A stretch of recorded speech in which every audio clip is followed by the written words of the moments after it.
Hey guys, this is Juan with the Cine-Men Movie Podcast, letting you know that this episode is brought to you by San Marcos Mexican Restaurants, located right here at 2301 Southwest 59th Street in Oklahoma City, Oklahoma.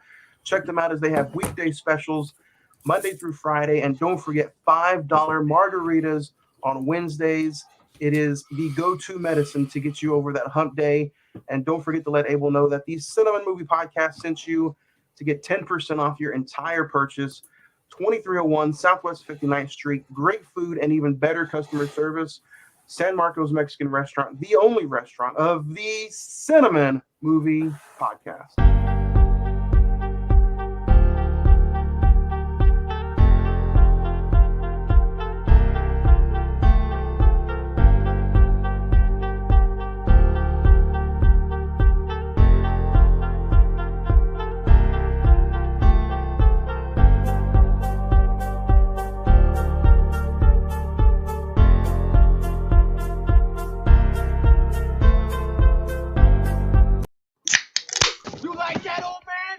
A piece of me? Do I feel lucky?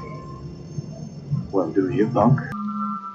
Good morning, Vietnam! I love the smell of napalm in the morning. You're gonna need a bigger boat. I feel the need for speed. I wish I knew how to quit you. Love means never having to say you're sorry. You do? You'll shoot your eye out, kid.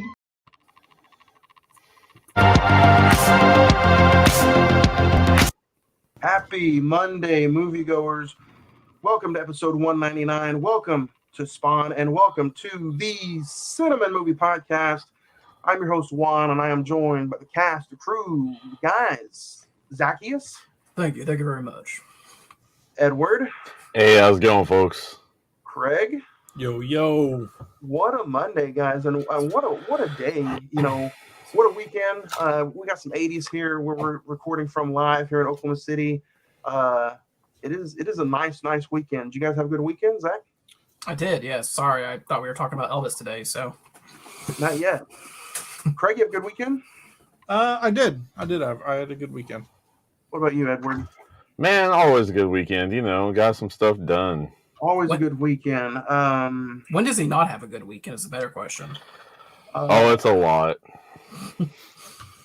Not to be a Debbie Downer, but guys, it is episode 199. We're talking about Spawn. We're a week away from episode 200, live on location at Rodeo Cinema. Speaking of Rodeo Cinema, Kara, a little bit later on, is going to be joining us from Rodeo Cinema as our Pardon the Pandemic series continues. It's been fun series. We're not going to interview anybody special next week unless we have some live guests join us at the show. And then we will finish the Pardon the Pandemic series off with someone special from San Marcos Mexican Restaurants. But nonetheless, guys, I'm excited. Episode 199, Spawn. I can't wait to talk about it. But if you guys have not joined us yet, if this is your first time on the new YouTube channel, last week we talked about Hustle, and it was a fun episode. It was a girthy episode, but we talked about Adam Sandler's new Netflix movie. We had two very special guests.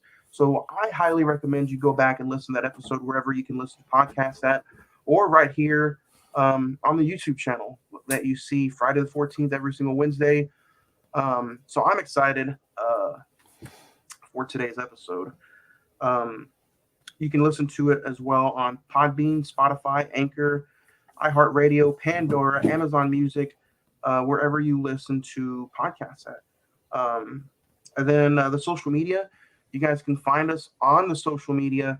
It's facebook.com/The Cine-Men Movie Podcast. The Instagram is all one word, The Cine-Men Movie Podcast. The Twitter is @Cinemen405, or you could email us at cinemen921@gmail.com. That's CINEMEN921@gmail.com. Because at the end of the episode, we share the mailbag. We get in there and dig out some mail.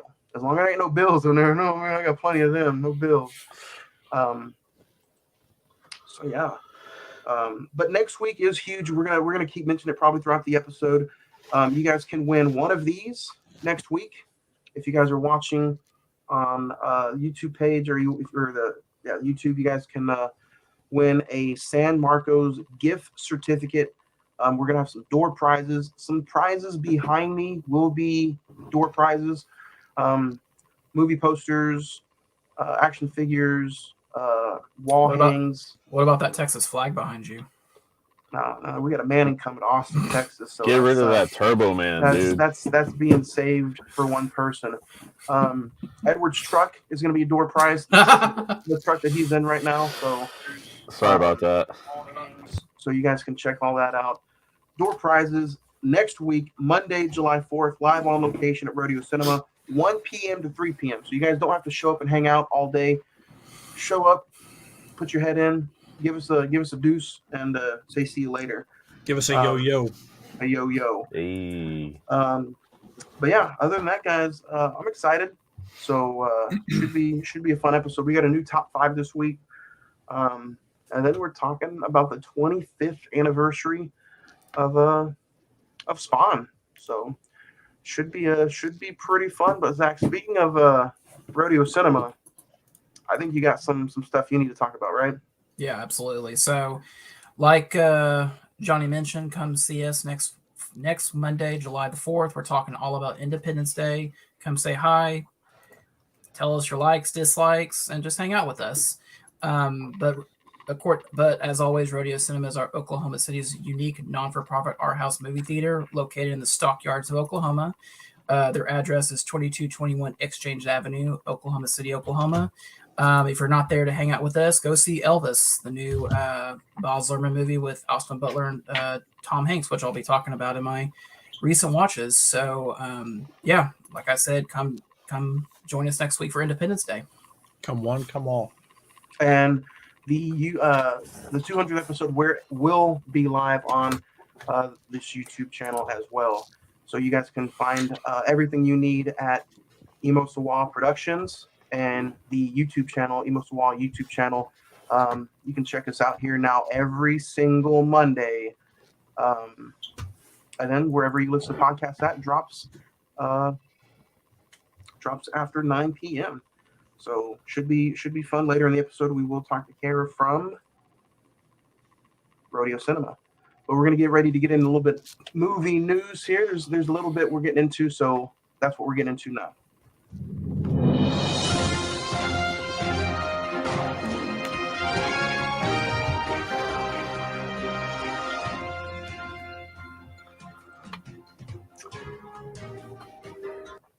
All right, guys, there's not a lot to get into, but I did want to bring up these 2 big points.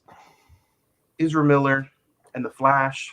News broke earlier this week that, HBO Max and Warner Brothers is really, really worried that, what he did and legally what he might go through could affect the box office sales. So let's just push the movie out straight onto HBO Max. So no theatrical release. Bad news. Good news is I'm still seeing my Michael Keaton in the bat suit. So with that, since they lost money on theater sales, they're going to be pushing the Blu-ray out super, super quick. So that's another win-win for me. Anybody have any thoughts on this? Zach, you want to go first? I mean, to me personally, I think they're cutting their throats because this is a big chance to reset the DCEU, especially if they're going to do Flashpoint or whatever their plan is. I just don't know why they're not going to do like a Kevin Spacey and just hire someone else and just reshoot everything that Ezra Miller was in. Which I know it's not. I know it's 90% of the movie, but still, because that would give them a chance to put it in the theaters at least. Yeah, but this movie has been pushed back so many times. 2-year project just now finally getting ready to come out. It got pushed back just a few months ago. I think they're just done. They're bleeding. They can't stop the bleeding. So let's hurry up and push this movie out before we just die and nobody sees it. And I feel bad for DC because you bring The Rock in and the Shazam trailer looks amazing, and he's gonna say I really do believe he's gonna Black Adam. What I say, Shazam? Yeah. They should have. It's connected though, so they should have put him in a different costume. So he's gonna save the DC, and Warner Brothers already hinted and kind of teased that Henry Cavill could be on his way back in this week. So all that coming in, I think they just have to push it out. And the good thing about Flash is they can, they can do a they Flash can add something in it to get rid of him. yeah. I mean, no feelings lost for DC because obviously they go after some crazy people, as we've seen. Yeah. With the old AH, but yeah, get it out, get it done. The longer you hold on to it, and the quicker they get it out before he goes to court or he goes to rulings or anything like that, or he actually kills somebody or something like that. You want to get it out before then, because the further he goes down that rabbit hole, the more and more people aren't going to want to watch it. Yeah, hurry up and do it before he does the whole. Hopefully he doesn't. Yeah, but because if he sling blades somebody, ain't gonna be pretty. It's probably already happened, to be honest. Let's be honest. Well, I mean, isn't he on the run? The last I've seen or heard. Well, did he kidnap some girl or something like that? He was a Supposedly family friend. He was a family friend, and he had just taken her, and she trusted him more than her own parents, but it was because he was grooming. Supposedly. It's all hearsay until proven guilty. Which is true. That's and true. I mean, again, he still hasn't been proven guilty, but it is what it is, I guess. But in good news, Top Gun has reclaimed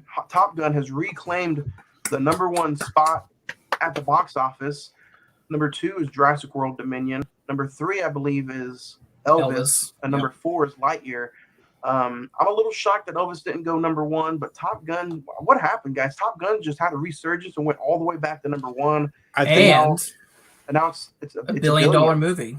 Second $1 billion movie since the pandemic started. I think we all at one point were like, we probably if there's a movie, it's going to be Top Gun, but we all kind of had it around that 850,000 or million mark. But the higher it goes, hey, more power to them.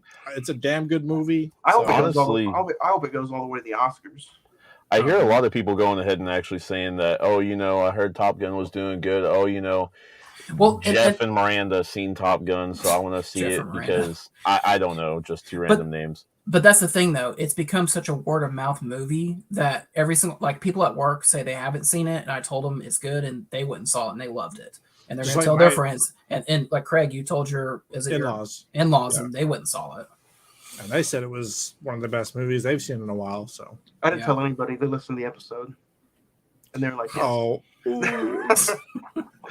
That's because the only people were the ones talking to you right now. This is true. This is true. And he told us to go see it. I'm just glad. I'm glad it was a good movie, and I'm glad it's making the money, and I'm glad that you can we're getting. And I think this is just the first of many $1 billion movies maybe this year.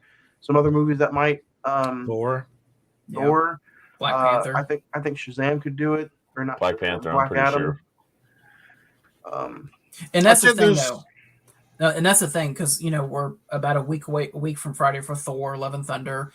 If that movie's sold out, people are going to say, "What can we go see?" And they're going to go see Top Gun Maverick again, or if they haven't seen it, that's their chance to see it. Especially for 4th of July weekend, America.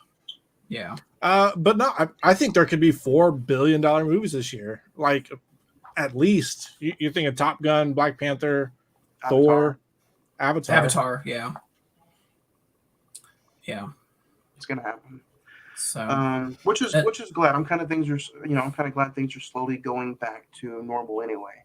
In unfortunate news, Jurassic World is almost up to $750 million, so it's not far behind. It's making the money. It's making the money. The more people I talk to, the more people are like, "Man, I love it." I'm like, "Hey, more power to you." I'll talk about it in recent watches. I'll do that there for you. But that's all I know why it's better for you. That's all I have for recent watches, or not recent watches, but movie news. Unless anybody else wants to bring anything to the table, kind of other than Ezra Miller and Top Gun hitting $1 billion. Ezra Miller hit $1 billion. Yeah, he hit $1 billion. You know what I mean? But yeah, it wasn't too bad. So, but now we're gonna get ready to, I believe, get into some recent watches.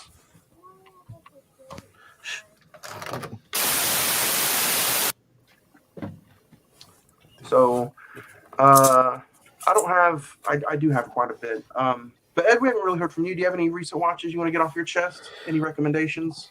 No, not really. I mean, honestly, Kenobi and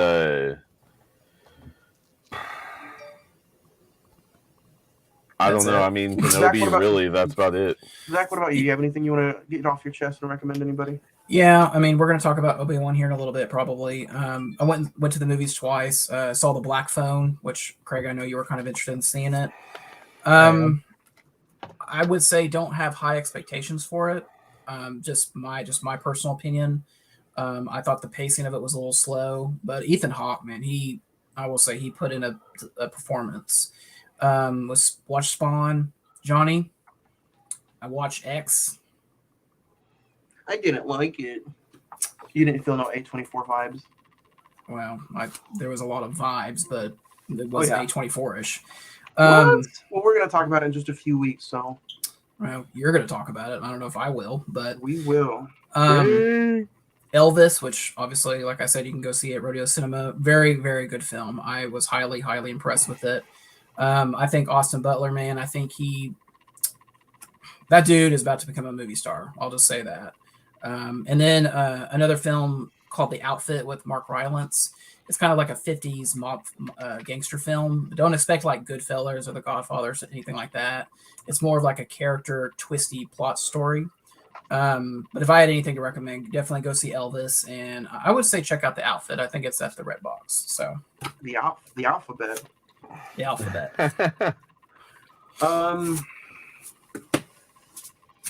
Craig, what about you? Do you have anything you want to recommend? Obi-Wan, Spawn, College Baseball World Series. Tough for the OU guys, but congrats to Ole Miss. And First I one. think that was it. I think I played a lot of video games this weekend. I haven't been playing a lot of games, but what have you been playing? I've been playing Apex, some Escape from Tarkov, and I was playing some Fall Guys last night. So that's what I was doing. Isn't that a Kenny Chesney song? I'm surprised you know who Kenny Chesney is. I am slowly getting built into my Denzel habitat for this upcoming Top 5 Plus 5 episode. I checked out Mo Better Blues for the first time. Really good, really good movie, Spike Lee. Checked out Saint Maud for a recent Friday the 14th episode. Crimson Tide with Denzel Washington and Gene Hackman. The final episode of Obi-Wan Kenobi, which we're literally about to talk about. Spawn, Morbius, and my recommendation is The Unbearable Weight of Massive Talent, starring one Nick Cage and Pedro Pascal. Very funny, very entertaining movie. I highly recommend it. Nick Cage gets a lot of bad rap for some reason, but I think he is a big body of massive talent, and this movie definitely proves it. So it's hilarious to me, and I definitely say go check that out, or Kenobi, which is on Disney Plus. And I did check out, and I'm up to date with Ms. Marvel. And Morbius, even though Morbius is slow paced and kind of dull and not very memorable, I would say, Zach, I'm going to use your word that it's fine. I wouldn't put it up there with, I wouldn't put it up there with Space Jam 2 or Fast 9, but I would say it's, if you're just a Sony Marvel fan, like if you like Venom or some of the off Spider-Man villains, I would say you should watch it, check it out, give it your own opinion. Okay. So, and it's only an hour and a half, hour 40 minutes. So it's not like you're wasting your complete day and a half. So yeah. Kenobi, guys, star rating. We do this for a lot of miniseries that we talk about and want to do. So, my star rating, I'm going to just go ahead and shoot it off. I'm going to give it a 7 for the entire series from episode 1 to episode 6. I think that it picked up a little slow. Episode 1 and 2 were a little, little off and on. Episode 3 really picked up high. Episode 4 was good, and then 5 was like, okay, what's next? And then 6 was good. So I'm going to give it a 7. Zach? I'm going to go a little bit higher. I'm going to give it an 8. I think the We talked about the first 2 episodes and how, I mean, I'll just say the word, they were kind of wasted the first 2 hours of the show, to be honest. But I think the surprises that they had, especially in the last episode, really amped it up. And I think with including Ewan McGregor's performance coming back as this character, I think the stuff that was strong was actually quite strong, and it helped the series and be like, okay, this wasn't a waste of 6 hours of my life. So I'll give it an 8. Edward? Man, honestly, I'd agree. Honestly, I don't think the first episodes were a waste necessarily. I think it was just basically showing how he lived now. I mean, I know some people will be like, that's stupid. Just maybe, but, but I mean, don't get me wrong, building up to what we got, come on now. Like, that thing is, but yeah, I'd agree and say an 8 as well. Craig? I'm very, I don't know. I want to rewatch it again from start to finish, kind of no stopping or, no weeks off, just to kind of get a fluid feel for it. But I want to say 7.5. I get why episode 1 and 2 were so slow, really building that relationship between Leia and Obi-Wan, because of course that's where episode 4 takes off, is her saying, "Help me, Obi-Wan, you're my only hope." So they had to build that relationship that really put them together to show why she was saying that at the beginning of episode 4. And I think that's what they were kind of going for that. But towards the end, I mean, if this was a movie and you were trying to cram all of this in 2.5 hours, 2 hours or something like that, I get why they didn't make it a movie. But at the same time, I feel like they took the opportunity of it being a TV show and kind of took it for granted. And there was a lot of wasted time in this series. So I'm still going to give it an 8 because 5 and 6 finished very strong. And I did like some of the character development that I thought was going to be wasted initially. Mm-hmm. So that's why I kind of want to go back and rewatch it. But I think it's a solid 8. Yeah. We got some emails about it. So if you guys have checked it out, go check it out. We're going to give full spoiler talk about it this Thursday on our Attack of the Clones bonus episode. Episode 2, Attack of the Clones turns 20 years old this year. Crazy. So we're talking about it this Thursday, June 30th, 7:30 p.m. So I know I'm not going to be on Attack of the Clones, but I just want to get your guys' quick opinion. Does this need a season 2? I mean, I don't think it does. No. I would prefer if they did, like, if they were to do one, if they absolutely wanted to go a route of doing this, I would have the Obi-Wan series, and then I would go the other side and do Darth Vader. Yes. Show how he became, because obviously we see that he's not as powerful as we thought he was. Well, I wouldn't even do it before or during this. I would just, pick up from after Kenobi and see what Vader's doing from after Kenobi leading up to Rogue One. Episode 4. Rogue One.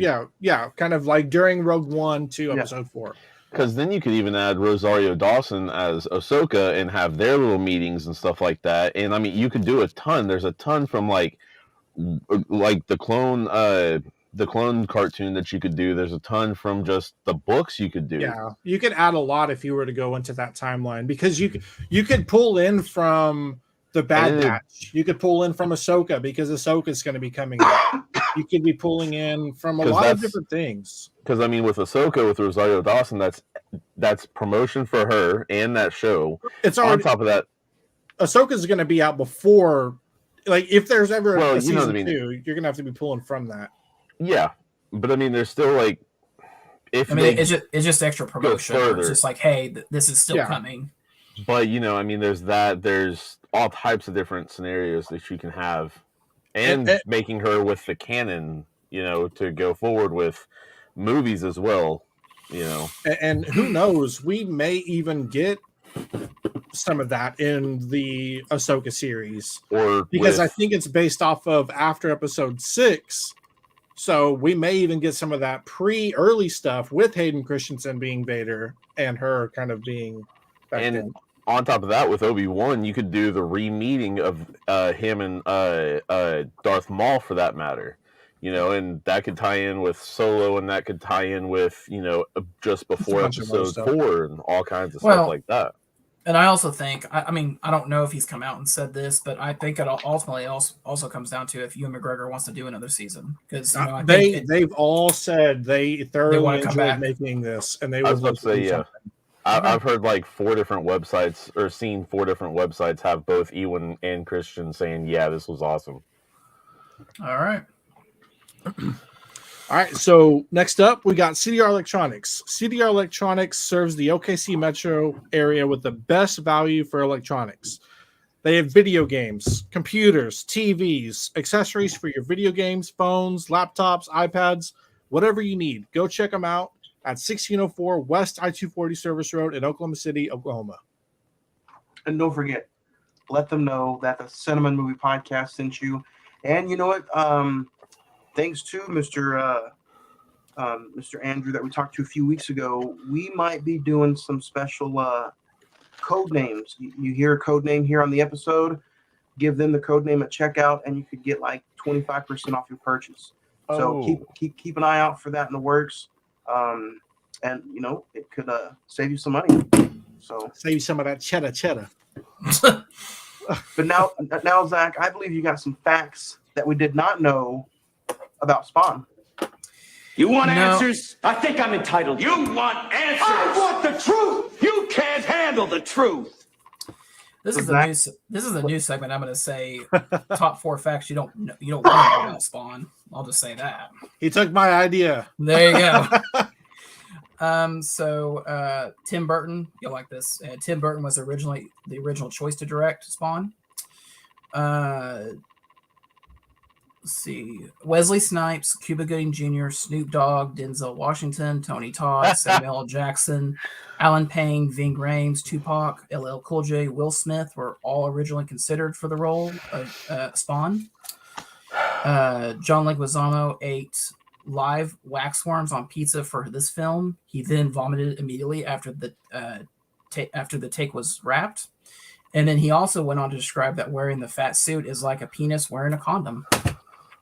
And those are your 4 things you didn't want to know about Spawn. Oh, wow. Those are some really interesting facts. I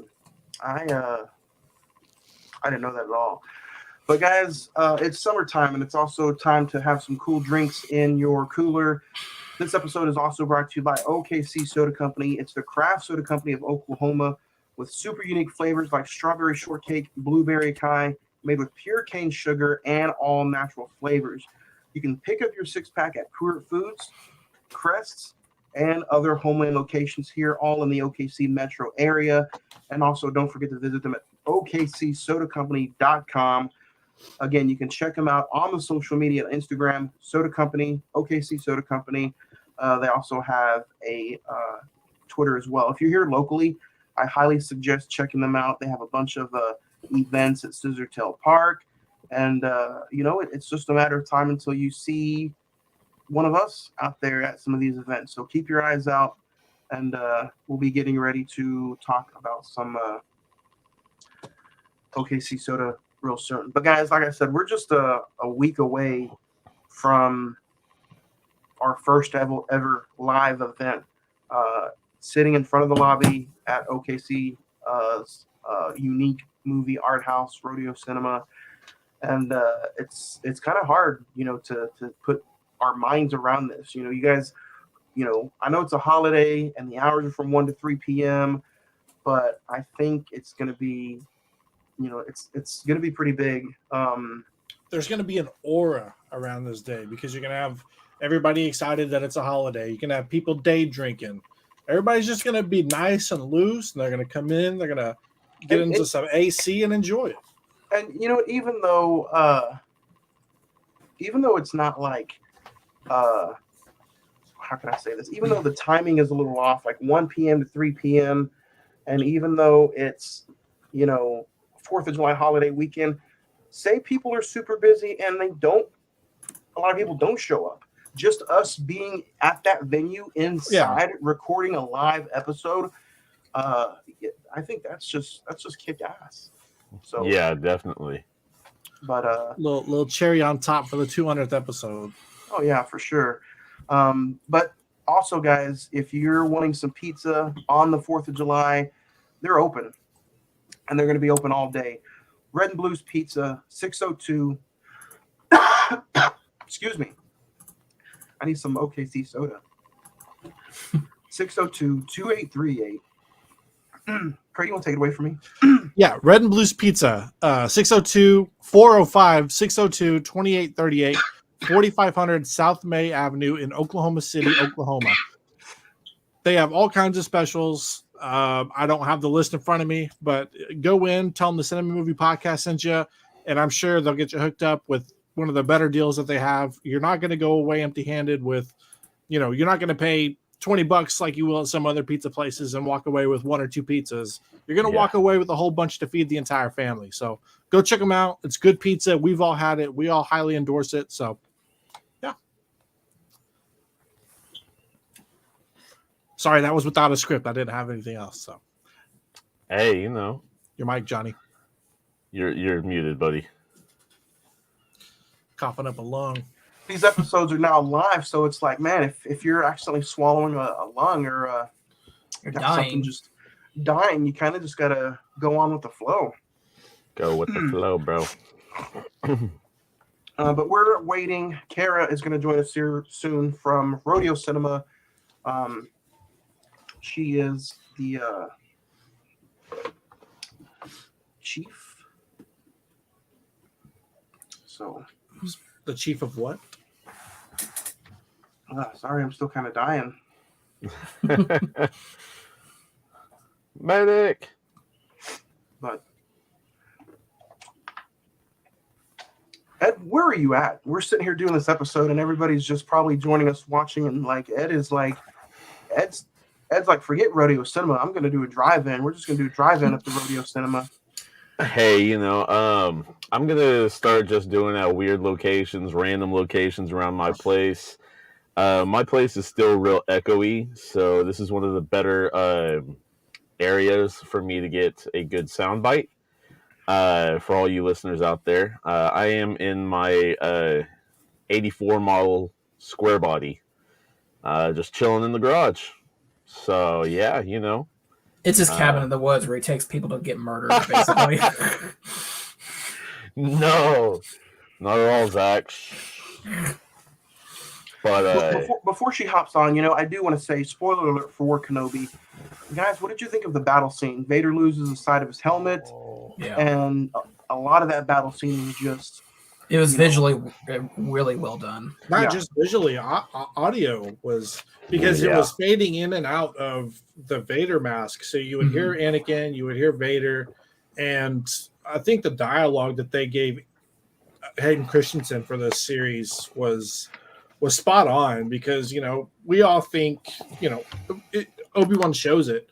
He's still kind of thinking everything is his fault that Anakin went this way, and Anakin's like, you didn't kill him, like I did. I'm what remains. And it's just, I think that shows just how evil, like at that moment, how evil and how clouded Anakin's judgment is. I would say lost more than evil, for that matter, because it's obviously he's pissed. Like, he's upset. He's very, very just angry with Obi-Wan, mentor, brother, friend, teacher, for that matter, all these things that he never had, male role model, different stuff like that. Obi-Wan's like 12 years older than he is, for that matter. So dude looks up to him a lot, and it's kind of like, think of the person you look up to and think of them just literally and I'm not saying Obi-Wan berated him, because he tried to go ahead and lead him in a good way, but Anakin was like, nah, man, there's a lot going on here. We all seen the movies, so I don't need to go into that. But with that whole fight, the blades, turning different colors over Anakin's face, the distortion between Hayden Christensen's voice as well as James Earl Jones's voice mashing up and kind of not really even clashing, but kind of harmonizing in a way. just because you could tell the difference, but at the same time, like it was, it was almost like it was the same person. They did beautifully on the audio engineering as well as just the visual representations of the internal battle with Anakin, for that matter, because at one point when Obi-Wan's like, I'm sorry and all that, you could see like the blue over Vader's exposed face, and then when he's like, no, you didn't do this, you've seen the red come back, and it was just like, oh, okay, kind of the transitioning effects like that. And then when Obi-Wan gone ahead and was like, all right, boy, my powers are here, I'm here to battle, this is me, and just raised everything. And but we'll talk about more about Obi-Wan Thursday on the bonus episode this Thursday at 7:30. I had a lot to say. We'll save it. But now we're being joined by Kara. Hello. Executive Director, Rodeo Cinema. How are you doing today on this fabulous Monday? Good. Today's my day off, actually, so I'm very off looking. Well, I hope, thank you for joining us on your day off. Really appreciate it and looking forward to it. I know we've had a few emails about Rodeo Cinema, so I'm going to introduce you to everybody. This is everybody from the podcast. Kara, why don't you let some of the listeners know what you do at Rodeo Cinema? It might actually be easier to say what I don't do. There you go. No, I'm the executive director at Rodeo Cinema Foundation, Oklahoma City's exclusive nonprofit art house, theater and cinema. And what that essentially means is I sometimes feel like an adult babysitter, but we make sure that there are plenty of variety and and exciting programming and indie films. And in addition to that, it's live events focused around films and music and live productions and kind of you name it. The job is very busy. I do a lot of the social media and marketing and create the bumpers and, social media content and everything like that. And also mind the fiduciary responsibilities and write grants and find donors, and I'm currently building the website. Well, I can definitely tell from, years past to now, everything looks top notch. Thank you. Yeah. Even going from, every single Monday we talk about you guys, even the new logo that, popped up, everything is just more polished. And, that's a word that you used with me a few weeks ago. We had a really good conversation, and that word is like just an understatement. It looks good. Yeah. I appreciate that.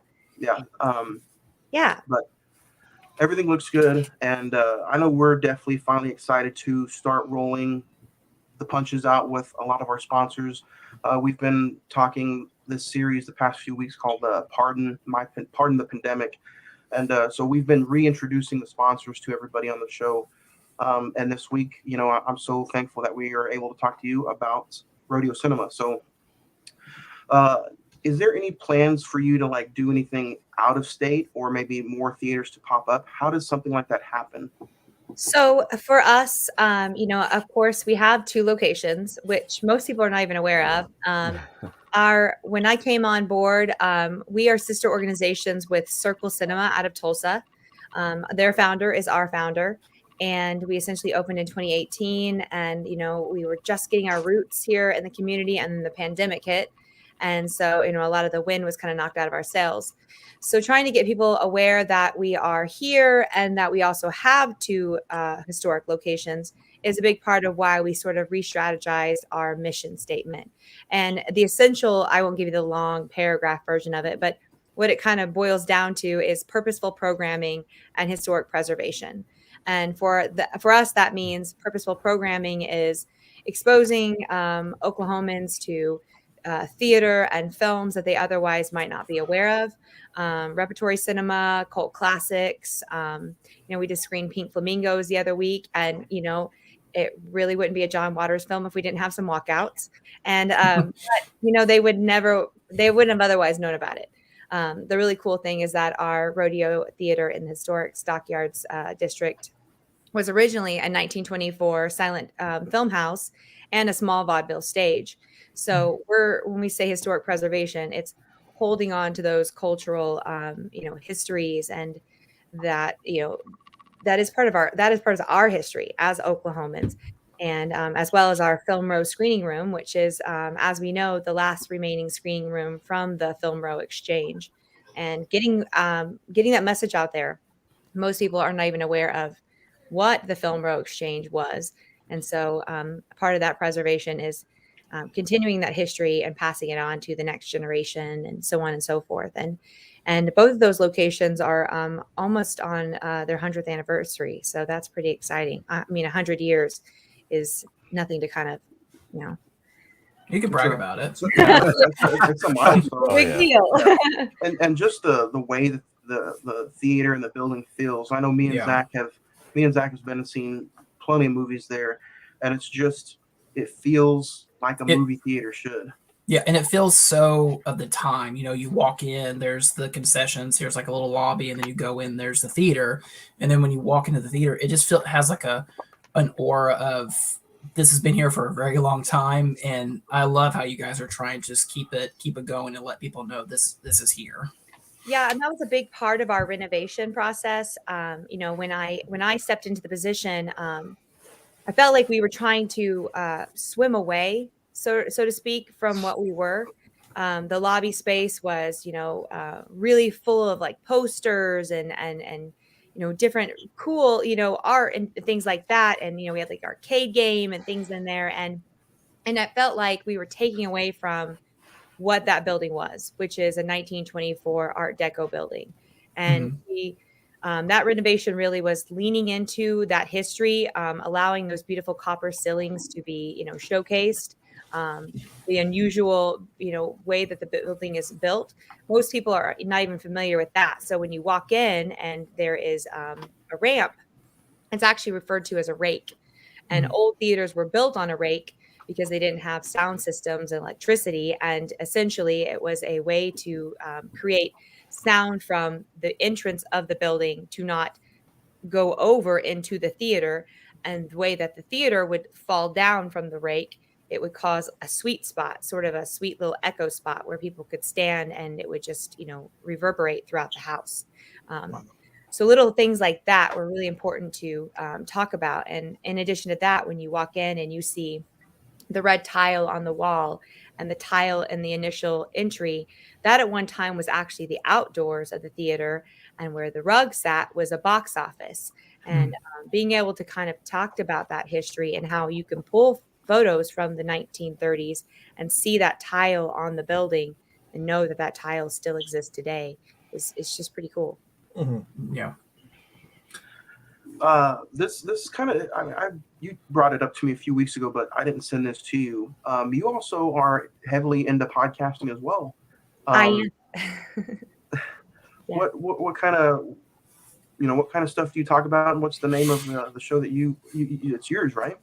Yeah, it's not mine. I mean, I'm on it. I'm a part of it for sure. I'm in a podcast called D20 to Curtain, and it's a bunch of theater geeks, and we play D&D. There you go. Okay. Yeah. So yeah, we do that, and essentially it's a way to we all love D&D, and when we started kind of talking to other players who weren't in the theater community, we kept hearing a lot of like, man, I wish my group would have more story or more narrative, or play scenes out like that. And so we kind of like, well, maybe we could build a podcast and actually help people do that, because some people, when they play D&D, they just roll the dice and it's sort of playing to win. And we kind of wanted to recreate something where you don't really play to win, you play the role. That's our motto. So yeah. So it's like it's basically just kind of like role playing the story that you guys are producing, right? Yeah. Yeah, we awesome. really, I mean, it's all improv, but we really, initiate acting games into it. Like there's a game called Yes And. So it's kind of I start a story and then I hand it off to you. And instead of trying to go back, you just take it and you run with it. And a lot of times when you play D&D, people have such, that you have the metagamer and stuff like that. And they're like out to, just kill, and it's sort of like being generous, being a generous player. Sort of how we, trying to help with that. We're not always generous either. Sometimes you have to be a little bit different and bloodthirsty or generous, like you say, or anything like that. More wise, if you will, for that matter. Yeah. I got D&D, but it's a good time. I got a question, Kara. Since we started our relationship with Rodeo Cinema, there's always just a vast variety of films that you guys show, whether it be new releases, independent, our house. I know you guys show a lot of A24 films. It's okay, Johnny. It's okay. This week you guys are showing Elvis. How is it studios that reach out to you, say, hey, do you want to show Elvis? Do you want to show Nope or whatever? Or is it kind of like I know you guys are going to do a 100th anniversary of no, it's okay. The 100th anniversary of Nosferatu later this year. Just what kind of selection process do you guys have? So my programmer and I work closely together. He actually was a producer in film for a long time. He produced a lot of Mickey Reese's films. And so he's a cinephile as well as myself. And we have a weekly meeting. And him and I, basically, what used to be our hobby is now our job. And we just, we kind of keep our finger on the pulse of what's coming up. And we pre-screen a lot of them to decide if it's kind of fits for us and our demographic. But beyond that, we also kind of ask ourselves, like, what can we bring in to broaden our demographic? If we're just, doing A24 horror slashers, then, we're not growing. So it's like, it's definitely like a game. It's a game in the sense of you got to offer things to your current patrons, but also offer things to your patrons that you don't even have yet. So for us, go ahead. Sorry. I was gonna say it's very similar to podcasting.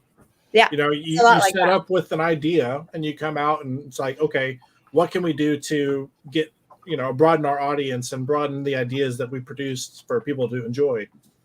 Right. It's a lot of that too. And it's also building trust. Trust is a huge part of it because if they trust what you're selecting and then you present them with something new, then they're more inclined to attend it because they trust you.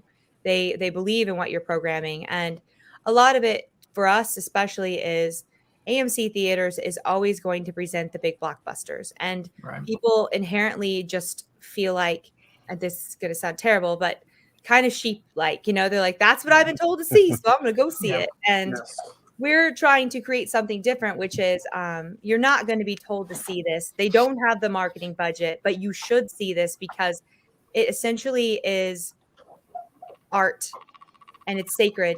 And that was something I kind of recently posted about was, big blockbusters, Marvel movies. I love them. Don't get me wrong. I mean, I go to them like everybody else. I watch everything. I saw Top Gun, and I loved it.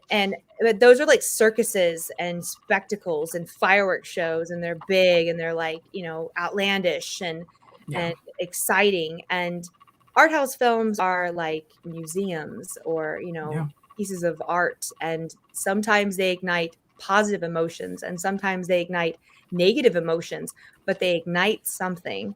And it's essentially a way to experience others' perspectives and cultural ideas and social movements. So, well, and the thing is I love how you describe that, Kara, because we live such in a world of the big film, like you said, the Thor, Love and Thunder, Top Gun Maverick. If you're not one of those, a Marvel, Star Wars, Top Gun Maverick, Jurassic World, you only have a limited amount of time to prove yourself. Like the Black Phone came out this week with Ethan Hawke. It made no money basically. And it's, probably by the time Thor comes out, it'll be out of the theater, and that's just, it's crazy that movies are at that level now.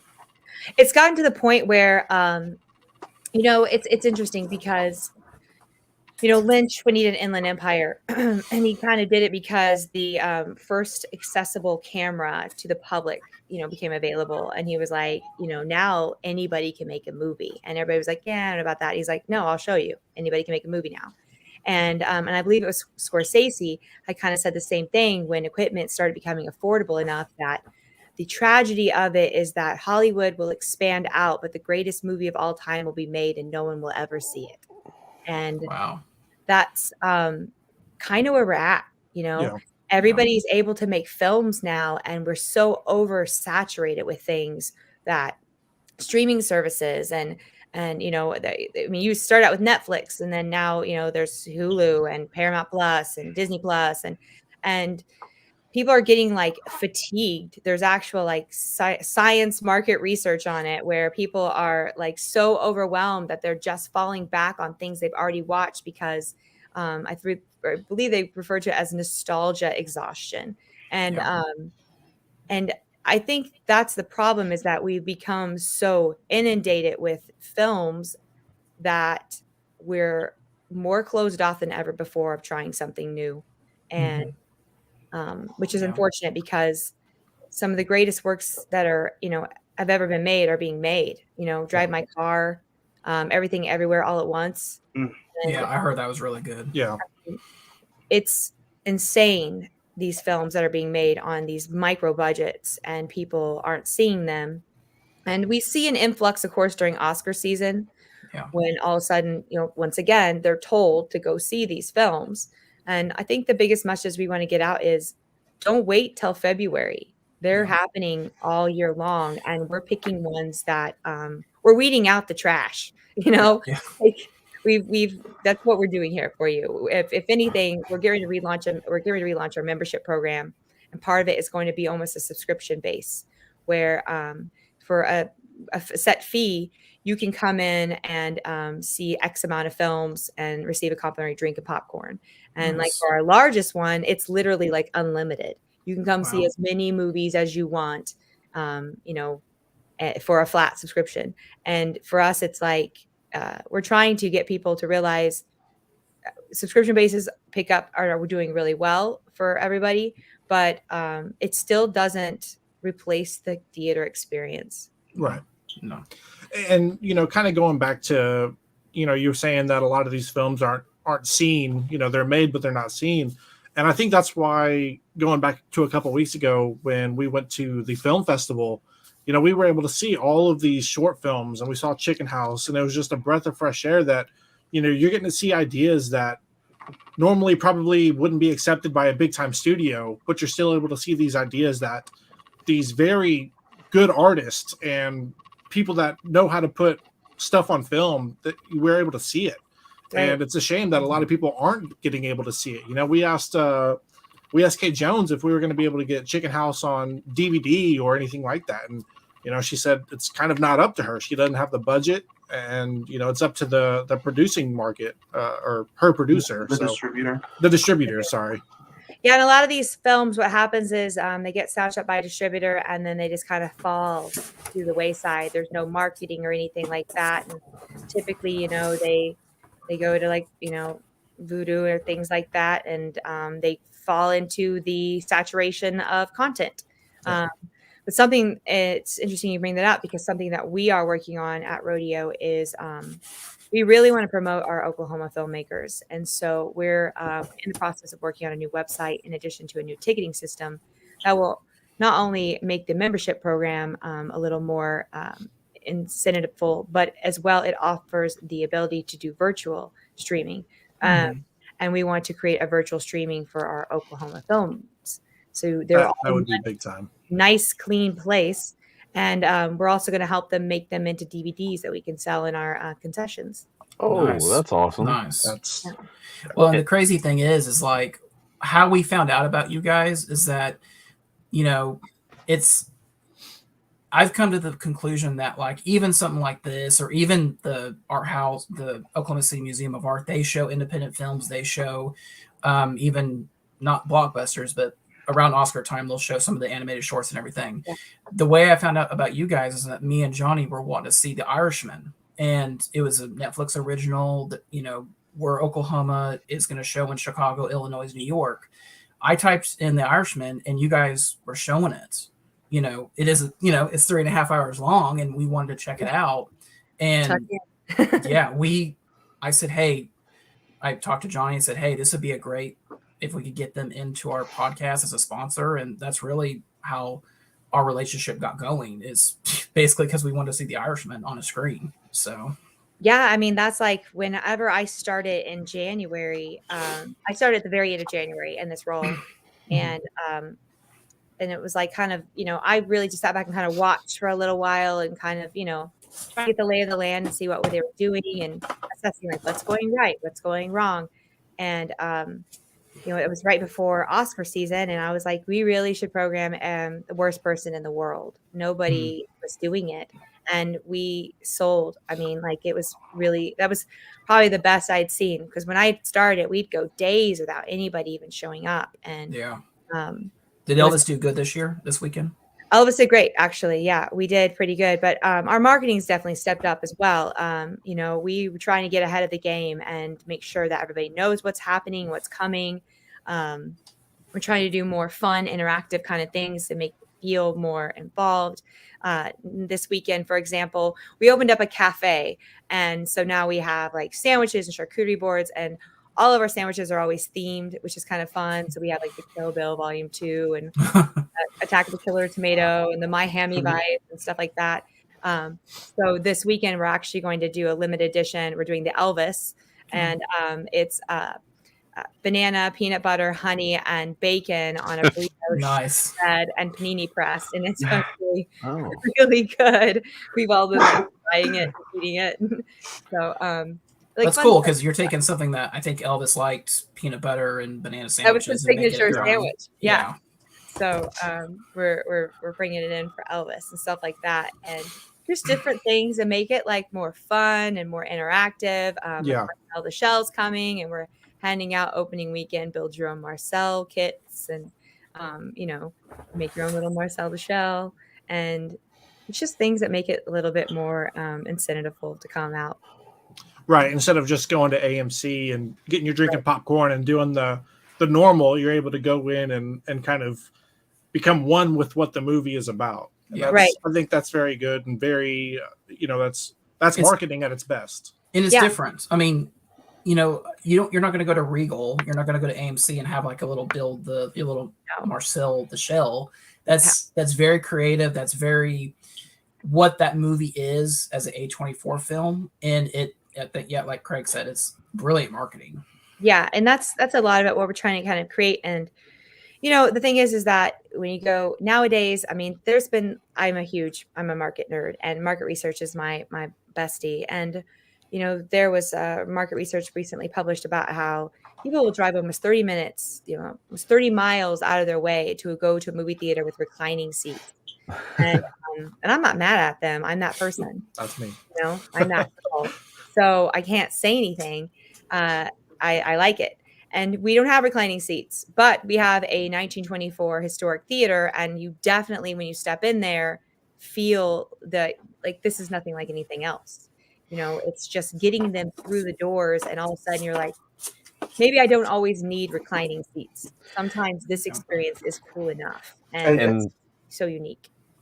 Actually, that's one thing I was going to say. The experience is a huge thing for a lot of people. And I mean, for an older person, say in their 60s, 70s or whatever, that might have gone when they were a kid to the theater like that, when it was newer for that matter, bringing their grandkid or their kids for that matter, that would probably be a little nostalgia for them, as well as, just getting to see, a film like Elvis with not brand new, but a new guy coming in doing this. And I mean, there's a lot of stuff going on with that. Austin Butler, from what I hear and what I've seen in some of the interviews, put in the work for the role. But it's just kind of blending 2 generations or even 3 generations into a place that y'all have, and that's just an amazing thing because that can span generations. It already has. Right, and that's what makes it really cool. And it's definitely, it's a feeling. I don't know how to explain it any other way, but you can definitely, there's an energy in that space where when you sit down, that you're taking part in something that is, historically landmark. And I just think that's the biggest thing is like people,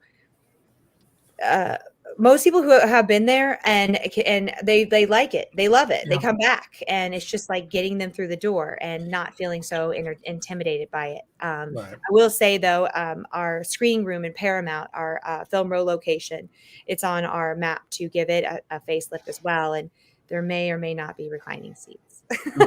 Well, I mean, I think it's just as a film fan, I think all of us here are film fans. You know, me and Johnny, we went and saw The Tragedy of Macbeth earlier this year with Denzel Washington, and I would say having the ability to see that in a theater compared to seeing it in my recliner on Apple TV, it's a vastly different experience. Vastly. Yeah. So with the film, are y'all only able to do y'all only have the digital setup, or do y'all still have the old reel setups and, you know, different stuff like that? Or So we actually just recently discovered a reel-to-reel, and we are in the process of seeing if we can get it restored and bringing that back in. 38 millimeter is something on our map, and we had hired in a guy who knows how to run it. So we're really hoping to get that on our agenda. We actually just recently, our sound was upgraded as well. So we actually have a Dolby Atmos system now. So nice. It's definitely different. We got a 4K projector in the works too. So there you go, Juan. Yeah. So I personally haven't been there yet. I've been wanting to go. How big is the screen that you guys have? I believe it is 10 by 20. It's a sizable screen. I mean, Okay. Yeah, it's Just- not like tiny. Yeah, just for the listeners to kind of get an idea of, you know, what to expect when they were going in. Yeah, I mean it's it's a big screen. I mean, for sure. I don't even know if that's correct. I really don't know off the top of my head how big it is, but I would say it's comparable to the same screen size as you go into Showbiz or something like that. Yeah. So yeah, I mean, I think that's the other thing too, is like there's a lot of perspective, you know, and people do this thing, you know, cognitive resonance is a big thing where like you see an old theater and you're like, oh, their stuff's old. And it's like, no, it's not. We have modern day equipment and we're running modern day equipment through the films. It's definitely, it's definitely upgraded and updated. And I can't wait to see where you guys go from here. I think it's just going to be even better, bigger, better. I'm excited. Yeah, me too. And I mean, like some of the things that we're trying to do too is that we are now trying to create like seasonal bumpers. So like every time you come in, you know, depending on the month or different months, the bumpers and things like that will be different. We're trying to get local filmmakers to create some of the bumpers as well, just to have some fun, you know, news stories and just, you know, letting it be, we can do whatever we want. And that's kind of the best part. We're not stuck in a corporation where they're like, this is your monthly bumper package and you have to use it. And we get to make and do whatever we feel like, which is pretty awesome. You know, within boundaries, of course. But it's neat to actually, for me, it's been really cool to see blending live stuff and cinema has been really neat. I think people are ready for something kind of new. And so like shadow cast experiences where you have live performers acting out the show and singing the music along with the film. I'm excited to bring in stuff like that. In addition to we're having a program called Soundtracks, which is a local DJ, and he's also a composer, and he takes modern music and blends it to silent films. And we're also leaning into bringing in just an organist and our violinist for Nosferatu. We've got Grammy Award-winning Western Flyers. They're a swing group coming in to do Bob Wills silent movies and like all kinds of stuff like that, where it's just really kind of blending interactive and live and film together. There's a real weird kind of niche like community, like the film community is film community and theater community is theater community, and they don't really mesh much here in Oklahoma City. And part of my vision moving into this position was showing all of them that they should definitely be working together, because none of them really work without the other, you know. They're all kind of entwined. So essentially it's the same kind of thing, just in different mediums, times, or even medias for that matter. Yeah, exactly. So So you said you're a huge movie buff. What were some of the movies that were huge influences on you that made you the movie buff that you kind of are today? Ooh, this is like always the hardest question. It's funny because I always get asked this now, and they're like, "What's your favorite movies?" I'm like, it's so hard. Man, Gone with the Wind. I know it's cliche, but it definitely was like the first movie. I think I was 6, and I was like fascinated. I don't know if it was also just the fact that it was filmed in Technicolor and like the way it looked like a painting, like really fascinated me, or I just really liked the fact that Scarlett O'Hara was like a badass. But I really loved that movie. So that's always going to be on my agenda. But Beetlejuice was huge for me. Like it was one of those kind of movies that as a kid, like my siblings and I still use it to like speak to each other.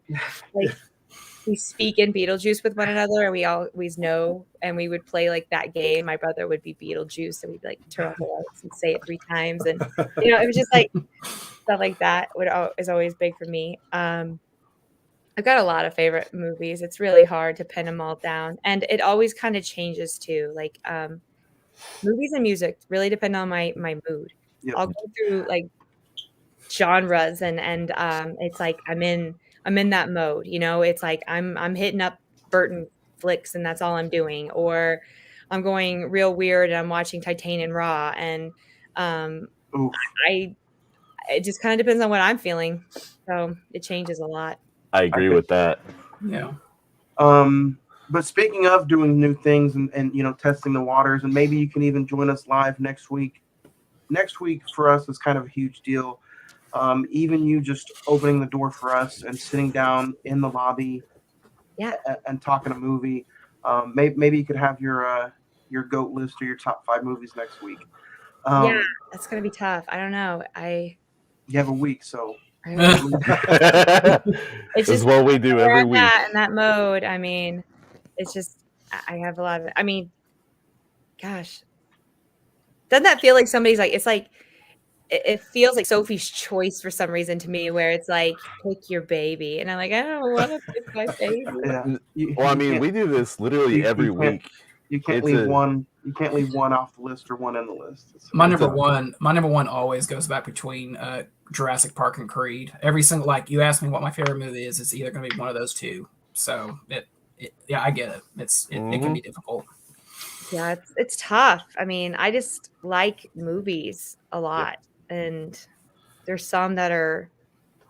Is there one that's really? I mean, it seems like Gone with the Wind and Beetlejuice, but has there been one that when you watch it, you're like, okay, so this is why I love film, like just without a doubt. The truth of it is, I feel like that with a lot of films. I can almost find appreciation in anything. Like my friends and I used to do bad movie nights, and we'd watch absolute trash. I mean, I'm talking like Andy Sedaris stuff, and yet I sort of love it because it's hilarious. I mean, I don't know how many times you can like rock out your remote helicopter, and I don't know if you guys have ever seen Sedaris films, but they're a vibe. And so I don't know. It's like tough because I think I just really appreciate movies and all that it entails. I'm a huge horror fan, of course. I love Midsommar, and it's one that I go back to often. I like movies that kind of haunt me after I watch them, and I'm a little pissed off for days, and then I'm like, and then it kind of marinates, and I'm like, I get it. I had that experience with X this weekend. Juan recommended it. I was like, okay, it's A24, and I felt very uncomfortable during that movie. I had a thing, it's funny about X because I liked it. I really liked the first like 15 minutes, and then I started having some like sometimes I go into my own head too much and start having sort of like existential things where I was like, I don't know, is this a little racist? Is he trying to say you're the black man? Like, I don't know if I like that. Like, am I overthinking it? Am I getting too on a political agenda? Like, I do that a lot, but I really like Romeo and Juliet, honestly, that was a big one for me as well. That's definitely on my top 5. I remember literally putting on my Christmas wish list neon crosses, and I did not get one, of course, but for me, like girl, I was like, first off, it was Leonardo DiCaprio and Romeo and Juliet, and the costuming was phenomenal. The soundtrack was dope, and dialogue. Baz Luhrmann. Baz Luhrmann, yeah. And so that was, huge for me. Really love that. The Thing's on my top 5. There you go. It scared the shit out of me, mainly because you never really see the thing. You see the thing, but you never see the thing, Yeah. And the awesome practical effects in that are still to this day phenomenal. They're still phenomenal. And we may or may not, we are. We're going to be doing a screening of The Thing and having an 80s horror costume contest with it. So there you go. Really excited about that. But yeah, it's fun to just pull the things that I really like to watch. And I try not to just program strictly what I like. I'm always like, no, is this just what you want to watch? Does everybody want to watch this? But yeah, I can't narrow it down to 5. Well, maybe we can talk about it next week, but let everybody know. I know it's a holiday, it's 4th of July, but for the people that do show up, what can they expect from a lobby show with us right in the middle of a lobby show? Lobby shows are so fun because there's really no rules, and we, you don't have to be quiet. We're not going to kick you out if you talk. It's really just a collective group of people watching films and able to talk about them in real time. And that's what makes lobby shows really fun. We try to put on lobby shows. We kind of do like a Blockbusters pick type of thing where our own staff and Oklahoma Film Society sometimes will come in and select films that they really like. And it's just an open discussion. We have like Brad Chad, who is our guest relations and box office manager. He does Brad Chad's Cartoon Clubhouse, and he just explores all the different genres of cartoons, propaganda cartoons, things like that. I think he did Snow White. It's just really, it kind of is a group of cinephiles, and not even just cinephiles. We novices are welcome as well. Just anybody can come in and talk about it, and pretty much if you want to watch a movie, just show up. Yeah, it's just fun to kind of hang out. It's like watching it in your friend's living room, except for it's in our lobby. Yeah. So do I have to bring Independence Day, or do you think you guys, how does that work? We might actually have it, but yeah, you can bring it if you want it, or streaming, we have all the capabilities, so there's usually some way to get it. Awesome. Well, I think it's going to be a lot of fun to do an episode right smack dab in the middle of the historic Rodeo Cinema. A lot of new stuff is coming up with you guys. Nosferatu, you said in September. And we're shooting for an entire vampire weekend, actually. Yeah. It's also the 40th anniversary of Bram Stoker's Dracula, and we're bringing in some cool acts to kind of go along with it. And that's I'm also a vampire fanatic, so Rocky Horror Picture Show is also on my top 5. I only have a few tattoos, but vampire tattoos is one of them. which crazy enough falls on our 4-year anniversary weekend, but we'll have to work some more stuff out together. Yeah. It's funny because I only have 3 tattoos, and they're all movie tattoos. So I have Disney. Cool. I have the Disney people on my wrist. I have a Rocky Horror lips on my back, and then I have Bram Stoker's Dracula on my other back. So it's kind of funny because I just realized that. I don't know why. Hey, that's cool. So I'm scared of needles, so not tattoos over here. I actually went to the tattoo convention a few weeks ago, and it was honestly eye-opening and interesting. And I think I'm going to get a few pieces done here in the next few weeks or months. So I'm definitely interested in that. All right. So with your tattoos, obviously there are movies that you enjoy. So you're not just somebody who's going to go out and just get a tattoo to get it. It has to actually mean something to you. Oh yeah, for sure. Yeah. I really am picky about tattoos. It took me a long time before I decided on them. And then I'm a Disney nerd, and I came from that old school Disney era where it slapped, and Robin Hood is always going to be one of the best.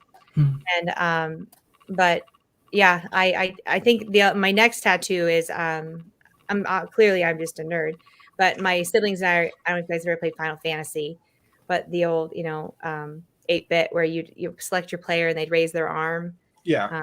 So we're all going to get the characters, and then we each one. I'm the Black Mage, and so yeah. Okay. There you go. That's awesome. Yeah. Real good. So hopefully you can sit down and join us again next week on some of the stuff that we'll go through. We're talking about Spawn today. You said that you know Spawn very, very well. I do know Spawn very well. So we're going to hold our ratings for the end of the show, but right now, to let some of the listeners know, out of 1 through 10, what would you rate Spawn? I'm going to give it an 8. I give it an 8. I would say that it was iconic because everybody says that Spider-Man kicked off the superhero movies, but Spawn was before it. And but also Spawn was, I think, we had talked about, to me, the reason Spawn's so iconic is there was an era when movies were coming out, you were just as excited about the movie as you were the soundtrack. Yeah. And Spawn to me was that. Mm-hmm. It was a really great soundtrack. It had Stabbing Westward on them. I don't even know if they're doing anything anymore. Tricky, which most people don't probably know him either, but he actually was a bit part in the Fifth Element. Yep. Okay. The guy who's like, I'm Corbin Dallas. That's Tricky. He also did Fifth Element's also on my list. The more you go, the more movies start to pop up as you start thinking about them. So many films. The Crow also, by the way. Oh, Yes. yeah. And he also did the music for The Crow. So, yeah, like that was just a really good album. And it's funny because we were just talking about, I'm getting off subject, talking about films, but Lost Highway is a great Lynch movie. But one of the best things about it is that it had the most amazing soundtrack and Smashing Pumpkins, which was like, I was going to marry Billy Corgan. And but that, that was like that era when the album was just as good as the film. Lost Highway is actually on my list that I need to watch. It's one of those movies that everybody recommends to me. I'm a huge David Lynch fan. I'm like, how have you not seen Lost Highway? And I'm like, you know what? I went out, I bought it. I'm watching it soon. So it's getting ready to screen at the old rodeo. I'm a huge Lynch fan as well. So like bringing in Inland Empire was kind of exciting because I personally have never seen it on the big screen. So when it became available to see, I was all about it. I love Blue Velvet, but I think everybody kind of falls to that one. Maybe not. Yeah. Maybe Mulholland Park. I don't know. Mulholland Drive. Sorry. I'm not sure. The Elephant Man's another one that I've heard is really good. Yeah. Real yeah. good.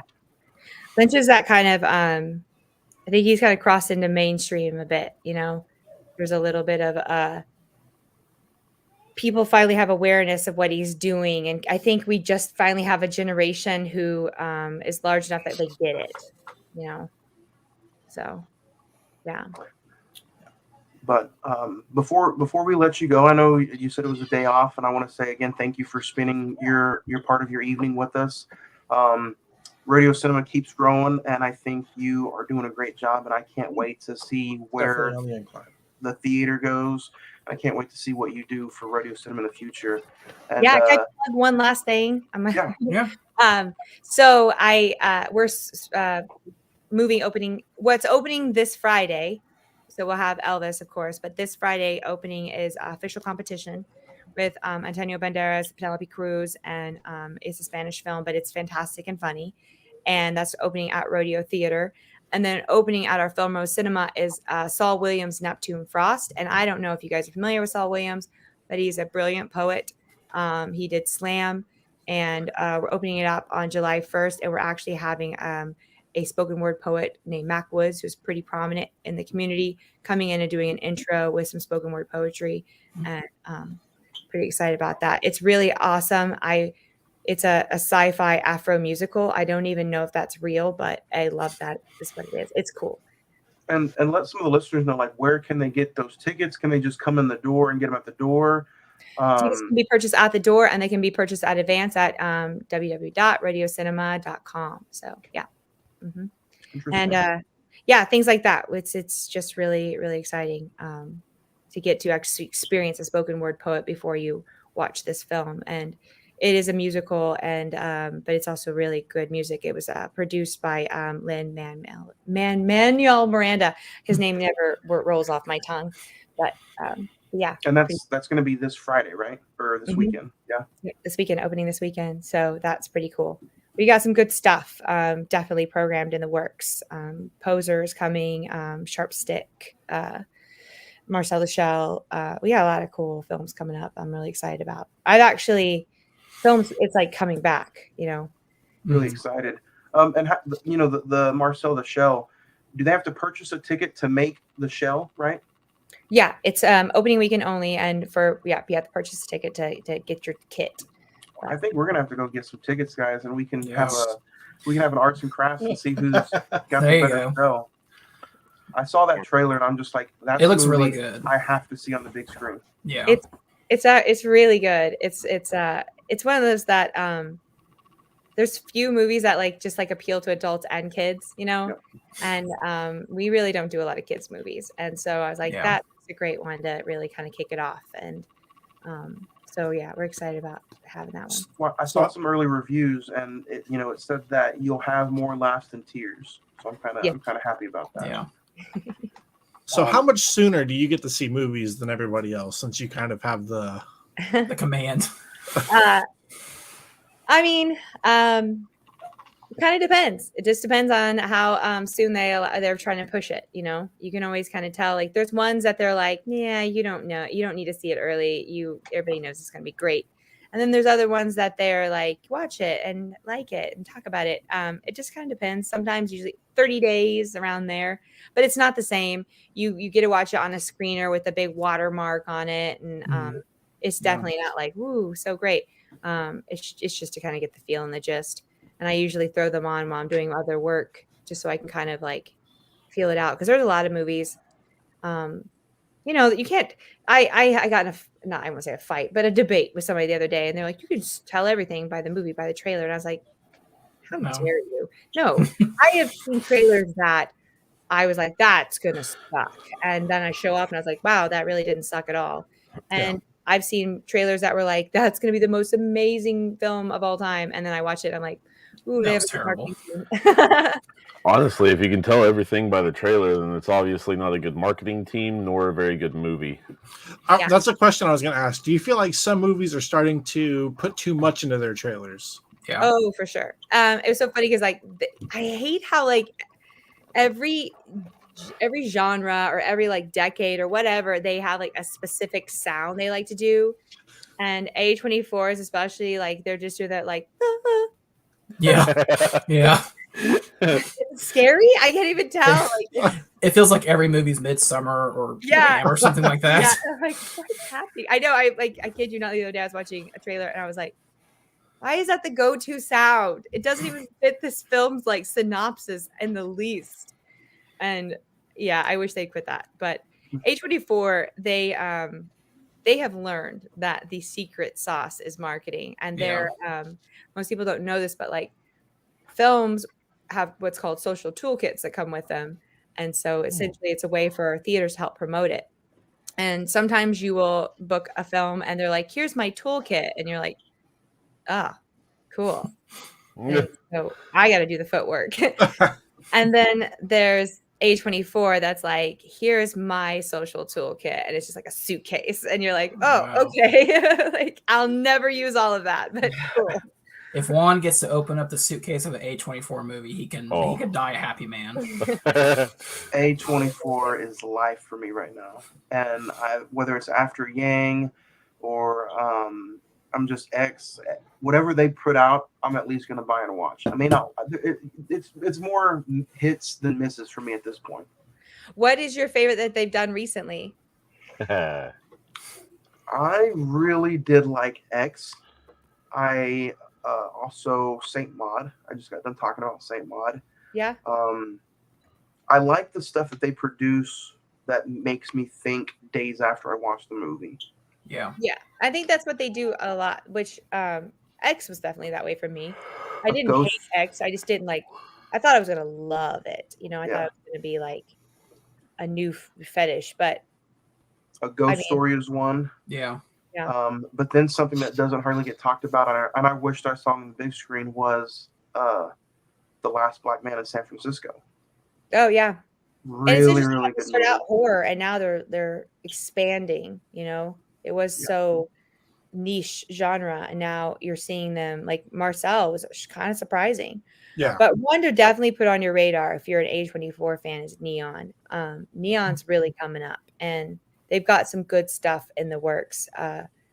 You know, De Moria and The Crimes of the Future was Neon. They did one called Pleasure. We held off on it, which I still like. Every now and again, I will decide not to screen a film because I'm nervous, and I then kick myself for not doing it. But Pleasure was, if they just gave me a different poster, man, it was just. I mean, it looked like porn, but it's about but it's like a gritty, really interesting view of the porn industry, and it is a brilliant movie. I wouldn't be surprised if we don't see an Oscar nod for it. It really is brilliant, Nice. But it's scary when you're in Oklahoma and you're trying to get, you're feeding and you're footing and you're in the stockyards and you got a girl with her legs kind of open and you're like, hey, come see the movie. Yeah. Men is on my watch list. I didn't get to check that in theaters, but that's on my watch list. So, yeah, there hasn't been hardly any misses for me.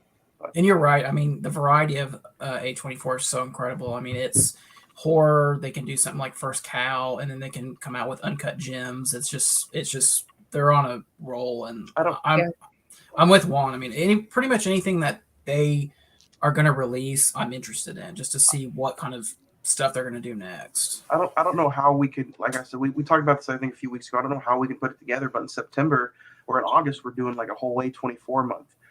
Maybe some more A24 lobby shows could pop up. It's funny because as soon as you say that, because we also have our Vampire Weekend, which is Let the Right One In. That was like their kickoff too. Like that was like what put them on the map. Was that film. So, and that's a wickedly underrated vampire movie. Yeah. So I think it would be fun to, work out some A24 stuff in this summer, or I think it'd just be pretty fun. So, have you guys seen the trailer for The Invitation? I just saw that today, actually. That looks creepy. It looks different. Super excited. It's a vampire. It's a vampire movie, isn't it? Yeah, I'm a big vampire. Like Bram Stoker's Dracula, it's on my top 5 as well. I think I went way over 5, by the way. I told you I couldn't do 5. But vampire flicks, I'm a huge vampire flicks person. Yeah. So I'm either like, please be good, or Interview with the Vampire. Maybe we haven't talked about Bram Stoker's Dracula, but maybe whenever you guys play that, we can review that as well. Oh yeah, that's a great one. We'll dedicate a whole episode to it. Gary Oldman is my celeb crush. So One's too. Yeah. Chameleon, like he's he's very adaptable to the film that he's in. Oh, he's so good. I mean, one moment he can be so sleazy and creepy, and the next one he can be so sexy, and it's just he's brilliant. Him and Daniel Day-Lewis, that's two very, very amazing chameleon-like actors. They don't get enough nod. True. I don't know. I think Daniel Day-Lewis gets plenty of nods. He gets plenty of nods, yeah. He's like, this is my last film, everybody. Goodbye. And he'll be back in 10 years. You watch. Yeah. Exactly. But here, if there's anything else you want to add to this weekend, I think that might be it. I know for sure we'll have you on next week when we're there in person. Yeah, that sounds great. I actually won't be there on Monday though. That's okay. I'm heading out for a little holiday. I haven't actually had a day off since I started January 26th. Oof. So I am feeling it. And I say I was off today, but that just meant I'm working from home. But, we'll be there Sunday. We'll get to see you Sunday. Yeah. Okay. Cool. Yeah. Well, we'll see you Sunday. Like I said, if you guys need any more Rodeo Cinema stuff here locally, 2221 Exchange Avenue right here in Oklahoma City in the historic Stockyards, catty corner kind of from Cattleman's Steakhouse. We'll be there live next Monday, 1 p.m. to 3 p.m. So, Kira, from everybody here, I want to say thank you and enjoy the rest of your evening off. Thanks, guys. How do I actually leave now? You should just. You can't leave. It's an A24 film. Yeah. You should just click the top X. Just. if your screen's maximized, minimize it, and then there should be a X at the Leave bottom. studio or Leave something. studio. Yeah. Leave studio. I see it. Thanks, guys. Yeah. Bye. Thank you. Bye. Have a good day. Awesome. Another fun interview, guys, from Kira from Rodeo Cinema. You know, and getting to talk to her and seeing how, not just business side, but her knowledge of film and her love of it, you can see that it's all over. Yeah. And so somebody like that who has their hands on everything at a historic film venue, it's got to be heading in the right direction. And everything that she said, I 100% believe that it's going in the right direction. I think the subscriptions to get people to get in the door secures them not only funds for revenue to be able to keep putting on stuff, but when people have a subscription, they're going to use it. Yeah. And it's going to keep them to coming back, and they're going to keep seeing stuff, and the word of mouth is going to grow. I think if they're able to get that subscription for the Oklahoma filmmakers, I think that's going to be huge. We're going to be able to get to see more of people like Kate Jones and some of those shorts that we were able to see that we can't talk to people about because, you know, I told somebody about Oh Dear, and, you know, all I could do was tell them because there's no way to see it on YouTube or anywhere like that. And I think being able to have a subscription based where you can stream stuff like that would be absolutely huge for film in Oklahoma. And I love her enthusiasm. I mean, she just felt like she was just ready to go and she clearly has a vision of what this company wants to be, and she has plans for it, and I love that. But now, guys, it is finally to dig in to our beloved favorite segment. This is the top 5.